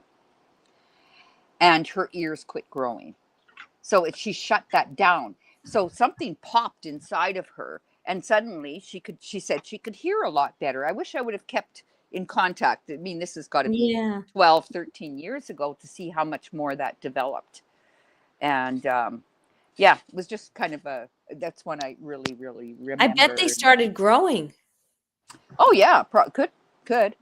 I mean, I had another one. This is the first time I ever did an expo in Montana. And there was these 2 young girls, and they said, oh, can we get a 2 for 1? I says, well, sure, I can read both of you, right? And one was really pretty and blonde and, long blonde hair. The other one was, she had a baseball hat on. And I said, well, you got to take off your baseball cap. No, I don't. I hate my forehead. Well, she had a huge forehead, right? And so when I told her what it meant, she's got a very high intellect and broad-minded. And she threw away the baseball cap. She loved that. She said that she actually suppressed that because the boys would tease her about her big forehead, that can I use that as a mirror so I can comb my hair? And when she found out what it meant, it changed her world. She says she felt pretty and you're with a very pretty, more of a sweet feminine side. She had a lot of, bone structure. So she would start to use that more instead of hiding how intelligent she was. Because some people will actually put wrong, they're being, on an exam or whatever, they'll almost want to make some mistakes because they don't want A+, right. Because they're, kind of, you're too brainy, right? Yeah. So, I mean, there's so many things when you understand. And these ones they were about 14, 15 years old, right? A big influence. And it's funny because I still get emails from someone that I read maybe 20 years ago, and they'll say, you changed my life. And just from a 15 minute reading, because they were seen for the first time.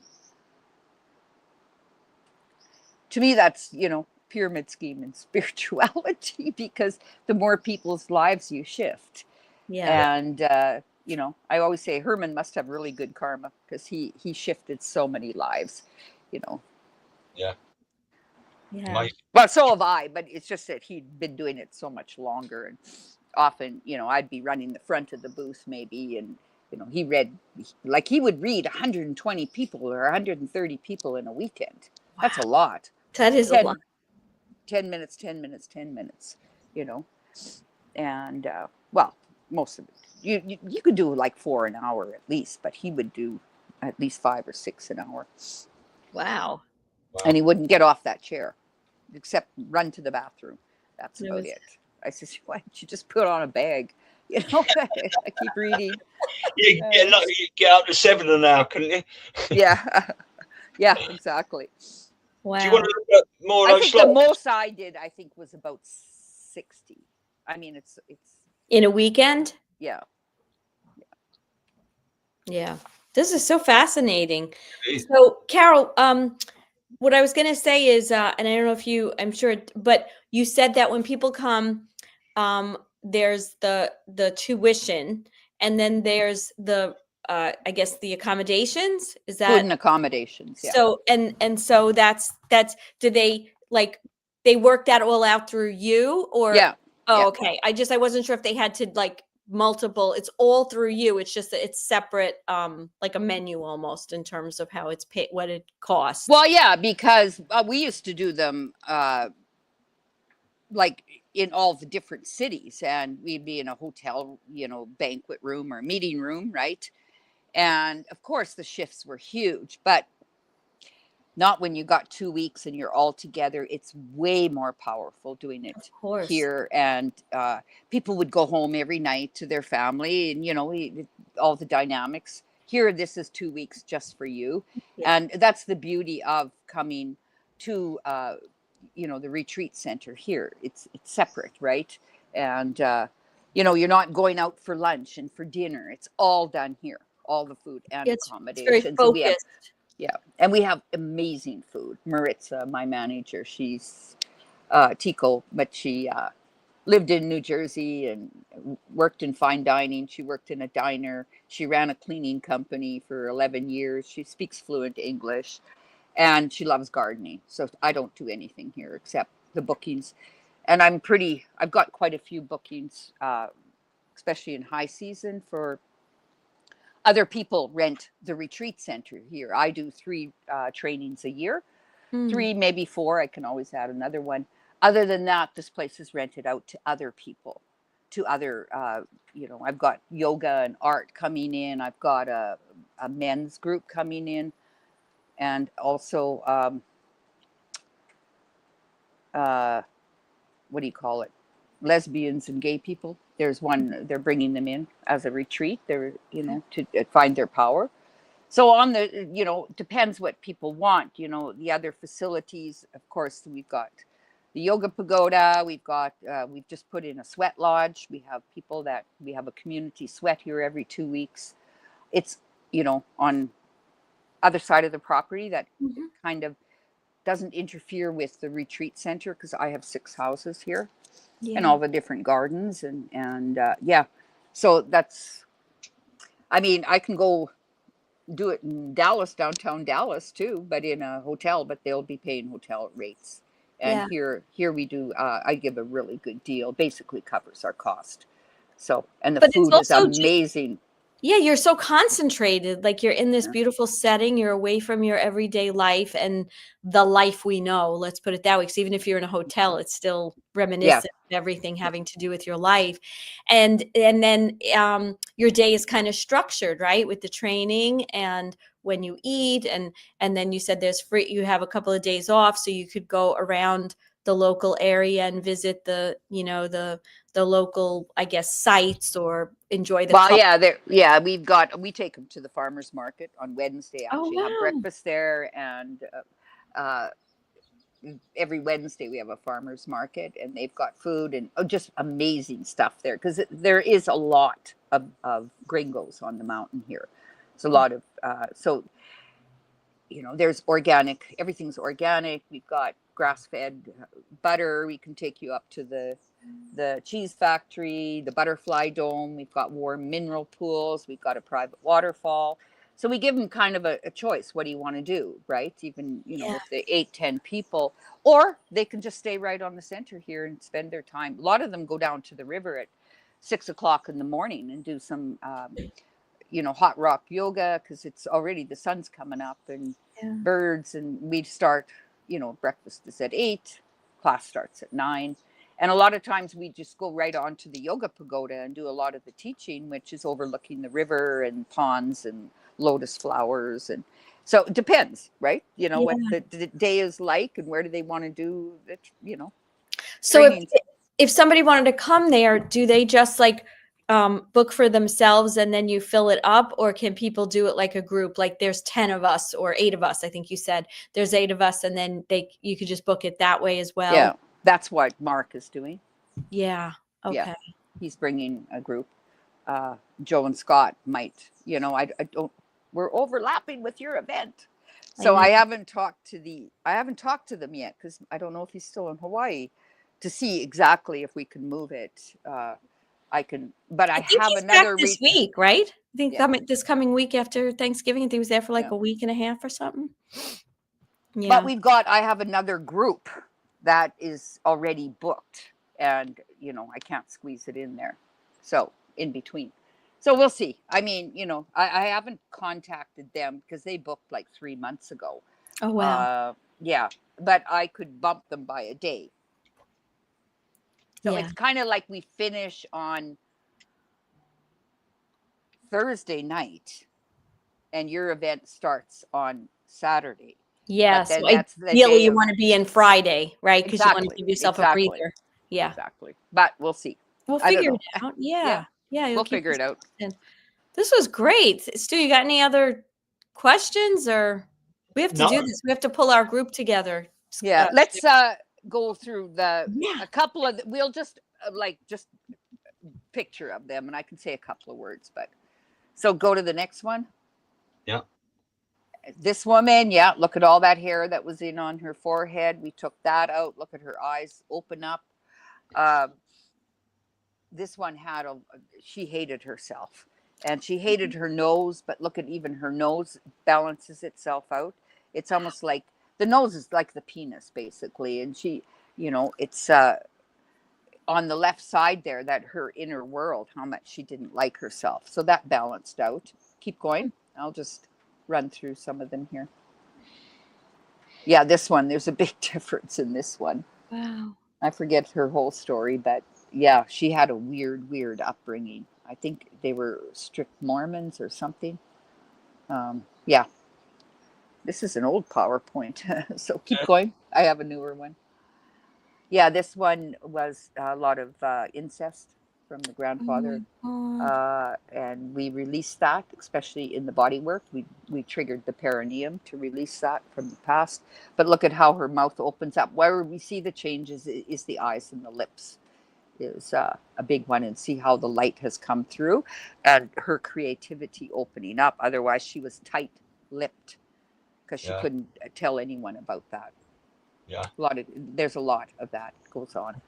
Next. An uncle touched them or whatever. This one was gang raped at 14 by 4 or 5 boys, and now she's a nurse. But she balanced herself out, and look how beautiful she becomes when she could let go of that. She'd never told anyone about that. So once you can even express yourself, right, of what's happened, and put the kind of the, what do you call it, the chips in a row or whatever. Yeah. She's got so many lines around her eyes that have just sort of disappeared, haven't they? Yeah. Right. This one told she couldn't sing. Now she's an opera singer, a cappella. First one, she looks like a Gerber baby, problem. Yeah.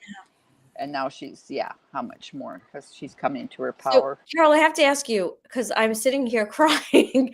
When you listen to these people, how do you not get emotional? It's not my stuff. Why would I? I don't know, because I'm here to be. I'm here to be strong for them, not to. If you and I were walking on a cliff and you fall over, do you want me to jump in after you, or you want me to throw you a rope? And I'll make you climb the rope. I'm not even going to pull it, because you got the power, and I don't get in. Nobody touches them. We go straight into that and transmute that and bring the power. I don't touch someone until they can speak about something without crying. Yeah. Because I'll just say, breathe, go into it, go into the pain, go. And I'll keep them there. I'll look them in the eyes, but I ain't touching them. People, a lot of especially heavy people, oh, poor you. No. Nobody touches anyone until they've moved through the process.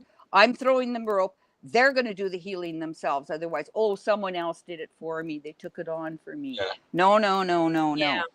I'll stand there strong and take them through it. That's the difference. And so you don't take on. I'm not in their body. I can't feel them. People says, "Oh, I feel for you." No, you can't. Right. Because it's a feeling, and you got to be in your body to feel something. And you can't. You can have a reaction to it, but it's your reaction, not theirs. Right, of course. No, that's what I meant. I wasn't. Yeah. Yeah, you can't love someone. You can love your reaction to them, but you're not. Love is a feeling. Yeah. Just like I can love a flower. Does a flower love me? No. It might. It is the crown and glory of what the God's creation is. It's the same as a baby. You can't love that baby. You can love your reaction to it, but does a baby love you? No. It's a feeling. They might like the feeling if I breathe, and like sometimes notice if children come up to you, or animals, right? Animals, they can read right through someone. Oh yeah. And same as children. And they'll run away from certain people because they can feel they have negative energy. Yeah. But I think like empaths sometimes like that we take on the feelings sometimes. It it Well, just because you feel not whole within yourself. So it's like I mean, I Swiss guess that's cheese. one thing, but also it's an energy thing. Yeah. We take that energy. That's why we need a lot of time to kind of be alone, to release all that, to get back to the core of your own yourself. Well, most people are walking around like Swiss cheese in their energy field. So obviously, because, I can't go there, I'm too sensitive. Well, yeah, because you've perforated and Yeah. energy has to come That's a into the different, void. right. That's a different issue. But if you are whole within yourself, your energy field just expands. So I don't take on anyone else's energy. You can have all you want of mine because I'm tapped in. When you're completely tapped in through a center core. And I can walk anywhere in a grocery store and just smile at someone, and people, they react to that, right? Yeah, all the time. Everywhere you walk, you're leaving your imprint of consciousness there. And if you go into a store and everyone's sour and you don't want to be there, right? And we change energy. That's why we go to sacred sites, is to change the energy too. That's we're bringing our light there. Right. Right. But if you do go into those places where everybody's sour, it's amazing how if you smile, it can it cracks through that, Mm-hmm. Yeah. It's why you don't want to go out when you're angry and have that spread all over the place, right? Yeah. And we got to deal with our own stuff first. And then you can go out and shine your own light, because your body is the lighthouse. Mm-hmm. I feel very much like that. I'm always strong for other people. No, for yourself. Well, yeah, but what I mean is because I am, I feel like I've fixed myself. Do you know what I mean? And I can give to others. It's like you've got to love yourself first before you can give to others. But I am very much like in other people's sadness, I'm always strong for them. And I don't really cry a lot at sad things, right? It's happy things that set me off. And I think that's more to do with myself, right, than looking at other people and being strong for them, Yeah. There's so much. I mean, we want to be whole within ourselves first. And And animals as well. Animals, dogs and cats, they flock to me, but I've only ever sort of met one of my friend's dogs. Just one animal. I couldn't ever get my head around it. Well, he's probably reacting, how he's been trained by the owner. So I was just going to say, owner. Or the past before that, previous experience. Yeah. Yeah, it makes sense. Do you want to? Well, animals do take on their owners' issues. I mean, especially cats. They are the healers. They brought Reiki to the planet, and that's why they do this all the time. You can tell. Biscuits, making biscuits. Yeah. And a lot of people, they're even birds, everything. If you got a parrot, it'll often take on the characteristics of the owner, or if you want to call it owner, but guardian. I like to say guardian. I agree. Although I think like if you rescue animals, you some of them have genuinely been hurt, and then you have to refill them with the trust and the love. But same as a child, they've been adopted and they've been in other foster care. 100%. Yeah. And you got to reprogram them. But we got to reprogram ourselves first and foremost. Yeah. Was it Socrates, an unexamined life is not worth living? Yeah. An unexamined body. Well, I do also the online program where you inventory your life. And that's like 16 modules online called BAM, Body Awakening Method. I did this program, made it up 10 years ago. Of course, it never gets old because the body is the body. It's the same, going through the energy fields, but your life is just through that. You inventory your whole life. what did you like about your mother? What did you like about your father? How many sexual relationships have you had? I had one woman, she says, Carole, I'm at 349. She says, I says, well, put some question marks in there, and I hope you were charging, you know. So you go through everything. What did you like to eat as a child? What were your favorite games? So basically, when you're finished, you have an outline of autobiography of your life experiences. How many groups have you been in? Like, organizations. And if you played any musical instruments, what sports did you play? And it came to me from a book called Once Upon a Memory. And I gave it to my mom. And when she passed away and I was cleaning out the house, I found the book. And it was written in all through the thing, different questions. It was not as personal, but more about where were you married, where was this, where was that. But one thing that really touched me deeply was when she was in the old folks' home and she had a, stroke. If she wouldn't eat, she would always eat a banana. So when I opened it up, what was her favorite fruit? It said bananas. So it's like a legacy you can leave your child or grandchildren. You're writing, if you want to flesh it out, it's also, what did you learn from every job you've ever been in? You inventory all the different skills you've picked up along the way. And one I use as an example, I worked in a drugstore or pharmacy in Rexall Drugs, doing the magazines and doing the cashiers and whatever we did in those days. And what did I learn from that? I learned confidentiality, because all the boys were coming in and they wouldn't talk to me or ask me for something, and they'd whisper to the pharmacist they were looking for condoms.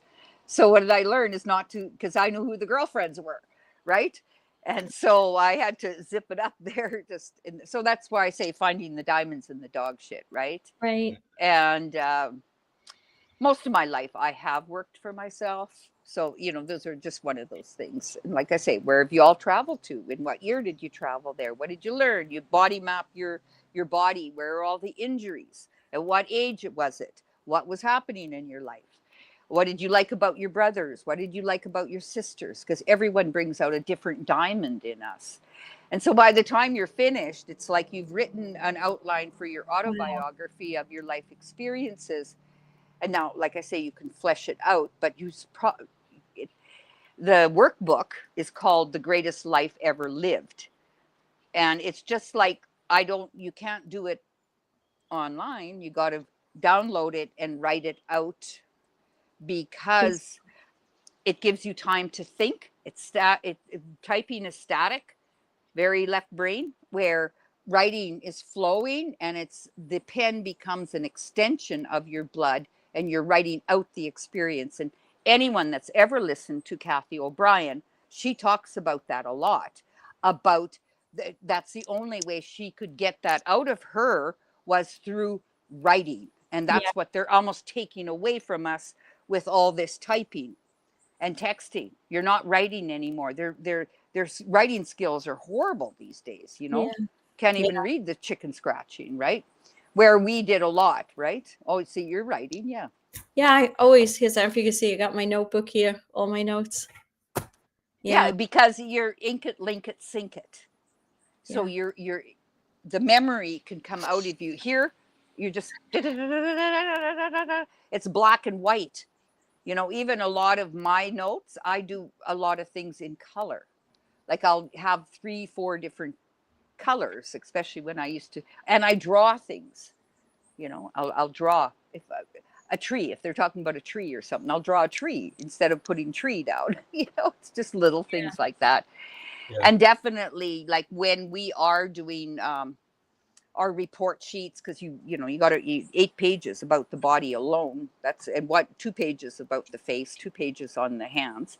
It's a report sheet that we register everything, then make a summary, because you're learning it. And that all has to, and then we have 4 worksheets that we use, is drawing out the body, the outline. We have an outline of a body, but then we say if they've got big hips, then we'll draw it out. And that all has to be in red. because it separates. We're using VAX, so visual, audio, and kinesthetics. So we're using a touch, and we're using visual. And some people will read all those 8 pages. Some will only look at the pictures. Some will only look at the writing. But some people will want the whole thing, right? So we're using different NLP skills. And the dark side they use NLP through us, problems, reaction, solution. That's an NLP thing, or neuro linguistic programming. But we want to dismantle that through a different way, right? You're using NLP for the good, not, you go into Tony Robbins, they're all using NLP, and they'll get you to buy right there, well, we've seen it all, I was in T. Harv Eckert's courses for years. And so you do learn these things, and it's part of life. So there's so much. I mean, we can do another show. The BAM, the online course, that's something like someone could do that doesn't come to Costa Rica. They could download. Okay. And I give them all the corrections. I mean, there's right through it, right? Even the bedroom yoga, orgasmic bedroom yoga. The first thing is we start with one thing, and just move your feet and open your toes before you get out of bed. Drop your consciousness. That would be one example. But we stack it all through the body now, all the way to the crown. So people won't do it if you give them too much at once. That's why you want step by step. And the reason it is not mandatory to do the online, but before you come to Costa Rica for the 14 days. But what's happening, we're stirring up the cellular memory. Instead of getting here and being, oh God, I got this timeline, you've already processed a lot of the big stuff. We can fine tune you here then, because we've brought up that memory about your parents, or who you've slept with, or where you've all been, or and we can put things together a lot faster.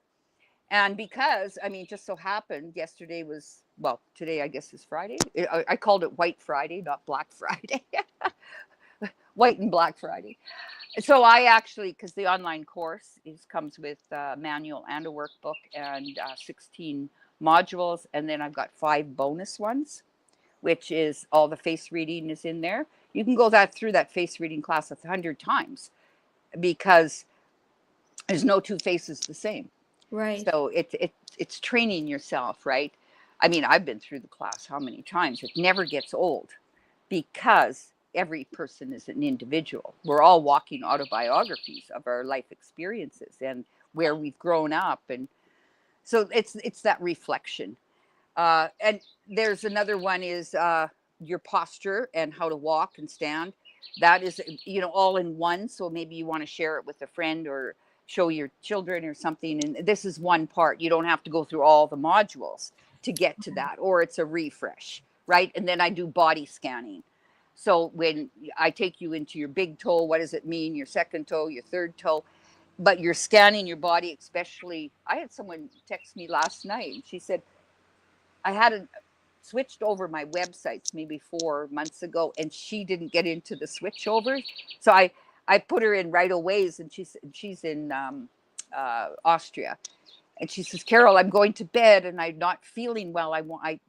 She'll do the body scan if you're not feeling well, because it's that connection and that healing energy. So step by step, I take you all the way up through the body in about 40 minutes with specific music at 432 hertz. And so that's another thing of doing. That's one of the bonuses. There's like 4 or 5 bonuses in there. But wow. Yesterday, it's $995 is the price. And because of the sale, I put it on for $555. Oh, wow. It'll be up. It'll be on for Mark's event too. And then it switches back to the original price. So if anyone is interested in that, it's... And that's all on your website, right? Like everybody could go to lightworkersinstitute.com. What it does is if you go to the online program right at the top, the menu, it'll drop down and there's a 20-minute video there of me explaining the whole online training and how it works. Same as if you go to the live event, there's a video of me explaining the whole live event. I take you through the manual, and there is a video up there. I like video. I don't like reading. It takes too much time. I like to Yeah. hear the person. I like to hear what they're about.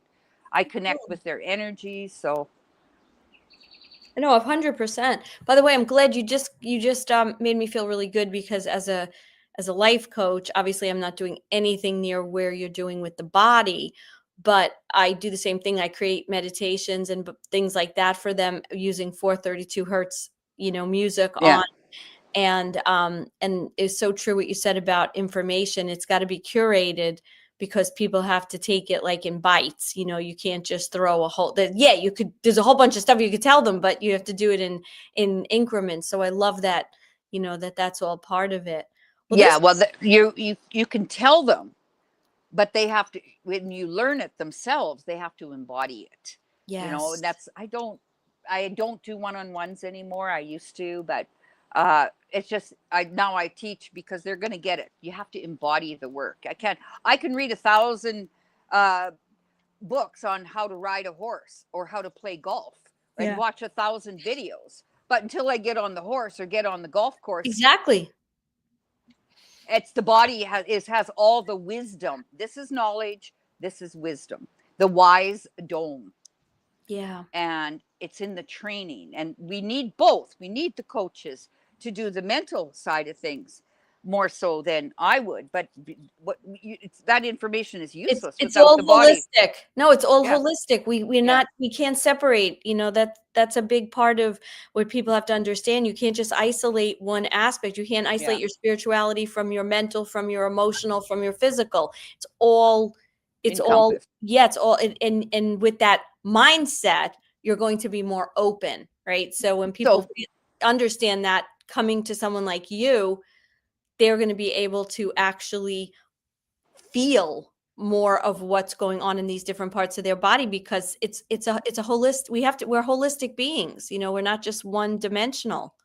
well, here again, words and spelling, because Americans say holistic, HOL, I whatever. But that's whole, HOL. In Canada, it's WHOLE, Okay. holistic. Yeah. And Americans, it's a whole first. So they're perforating you even with the language. Yeah. I mean, there's so much, especially in language. People want to lose weight. I said, you don't want to lose Right. any weight. I You want say to, the same thing. you want to let it go. Yeah. And because the body has to find it again. When you lose your keys, you want to find them. Yep. It's in a frequency or vibration that the vibration is magnetic. Our thoughts are electrical. We live in an electromagnetic field. And so feelings, they left the secret out of the secret, because you got to feel it. You got to feel it. That's why they say go, jump in a Jaguar if you want a Jaguar or whatever it is, right? And I wanted this place so badly. I was visualizing everything, right? Mhm. And so you attract things. And because we're walking magnets. Now, if we're walking around like sour, you're going to attract that experience. So the more you walk around in your light, the more you're going to attract more light experiences. Well, it's so true what you said about the affirmations, because if you read people like Joe Dispenza or anyone, even Neville, they all say it's not just about the words. You have to feel, you have to combine the thought with the feeling to attract things. So this was so great. I am so excited, and I'm going to just send out that positive vibe that you're going to be able to make it to New York in April somehow, some way. Yeah, and I'm putting out a positive vibe that you might come in September. I did put another September date for. Did ya? Yeah. So we'll see. I'm also putting out that positive vibe because it sounds amazing where you are. This has been wonderful today. And there's so much in this manual. It's like all examples and all the different readings, and there's whole libraries in here, and it's amazing. Different body shapes and what it means. It's all through the chakra system, because we're based in esoteric and tantric sciences. So I say, prepare your body for orgasm. That's you can't get it stuck anywhere. Otherwise, you have a little bit of a ejaculation, even women, you know, a little bit of a climax, but you want a full body orgasm. That's got to come up through the chakra system. Yeah. That's how, you know, tantric sex is all about. It should be tantric sensuality, is to be able, because we're in charge of that energy also. How are you using it? Are you spilling it, or are you pulling it up through the chakra system? Yeah. So that your whole body gets it, not just a little 5-minute release. Amazing. And exhausted, you know. Really Well, great. not women, but women have got, you know, they've got a lot more connection to the earth, to the life force. That's the Kundalini. You want to open it up, but you got to balance your Ida and Pingala, which is your right and, you know, your red and blue ray, to open up the Sushumna, and then the Kundalini can rise. Yeah. And if you do it too early and not through the process, a lot of people can land up in psych wards because they've opened the Kundalini too much, or they'll bounce on tennis balls trying to open it up, you know, because it's held. So much to learn. Yeah. All right. Okay, I do have to run. We've been like oh, this was amazing. Yeah. I'll just say to you, Carole, thank you very much for phoning into Dave at News Treason that night, because if it wasn't for you doing that and me sitting there listening to that or watching it, our paths wouldn't have crossed. I wouldn't have met Elisa and many other wonderful people. So thanks for that. And you got my attention by sending the video with no shirt on, and I says, that's worse than Zelensky. At least he should. And you're talking to the president of the United States without a shirt on. I said, put a shirt on. Yeah. But you got Mel's attention too with that, because we laughed and laughed and laughed. And actually, I should send it. I've got it saved in my Dropbox, and maybe Elisa, I'll send it to her and she'll pop it in one day. But your message was wonderful, but we need a shirt. I've got them all saved, because I know a few people read off scripts for that, didn't they? Or they were given stuff to say, but I said, well, that first video I sent in, I was on my second bottle of red wine, so I just thought, I'm going for it. Yeah. And I didn't have a shirt on. It was warm here. It's not so warm now, unfortunately. But yeah, brilliant. Thank you very much. Well, you took action though. We all have to take action. We say yes. A lot of people, I bugged and bugged and bugged them, like, you know, 2 months later, where's your video? Do it, you know? Yeah. And so that's beautiful. You got to recognize that little boy, when he says he makes up his mind, he's going to do it. There was a yes from your soul to have this deep connection with all of us. And now you're coming to the States. So, wow. Yeah. Brilliant. So Carole, we want to do a little watch party, nothing crazy, just, you know, on Patriots Across the Pond. So we'll let you know when we're thinking of doing. If you're free, we'd love to have you on, because you're one of the very important co-producers. So. Oh yeah, for Dear Mr. President, yes. Yeah, for Dear Mr. President. I guess I can watch it for the 50th time. Well, yeah. But you know, different energy and different stuff each time, different audience, more people to share it. And I've gone on record. I don't think it's a coincidence by any stretch of the imagination that after we released our movie, that, what was it, a few weeks later, people got their YouTube channels reinstated. So to Mel, who sometimes thinks that this movie wasn't as successful as it could be, it's a work in progress in terms of what we're trying to say and where we're spreading it. But there's no question in my mind that Dear Mr. President saw this. Yeah. Well, hopefully. Yeah. Brilliant. Okay. All right. Lots of love. Lots of love. Hugs Thank are better. you. Hugs are better than handshakes. Give people a hug. He has the best t-shirts. All right, Carole, take care. Okay. And I've put Dear Mr. President as the outro today, so that's the second trailer. But if people want to go and watch that, it is at dearmrpresident.net. You can watch it for free. You can find it all over Rumble.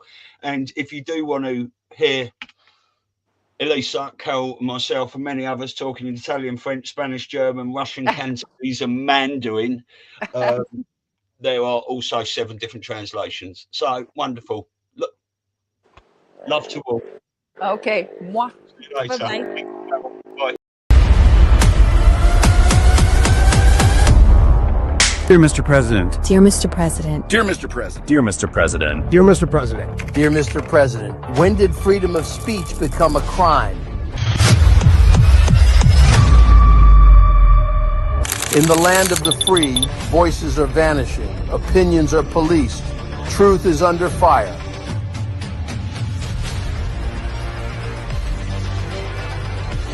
They say it's about safety, I say it's about silence.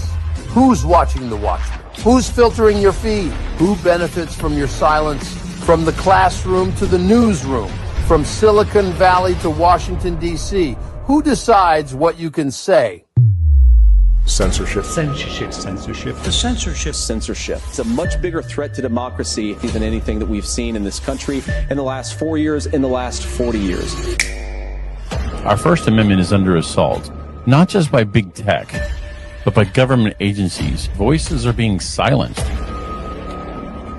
A world without censorship would mean we can freely expose the elections and, of course, child trafficking. I believe the American spirit would kick in if they had access to the real information. We've had channels taken down from nearly every form of social media. We knew when you uttered the term fake news that you were up to something different. We're honored to contribute to this documentary on censorship.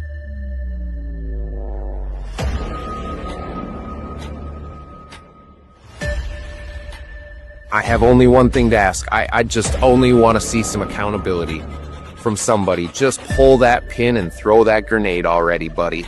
That's all every American wants to see, is just some accountability for the crimes against us all. Thank you, sir, and long live the Republic.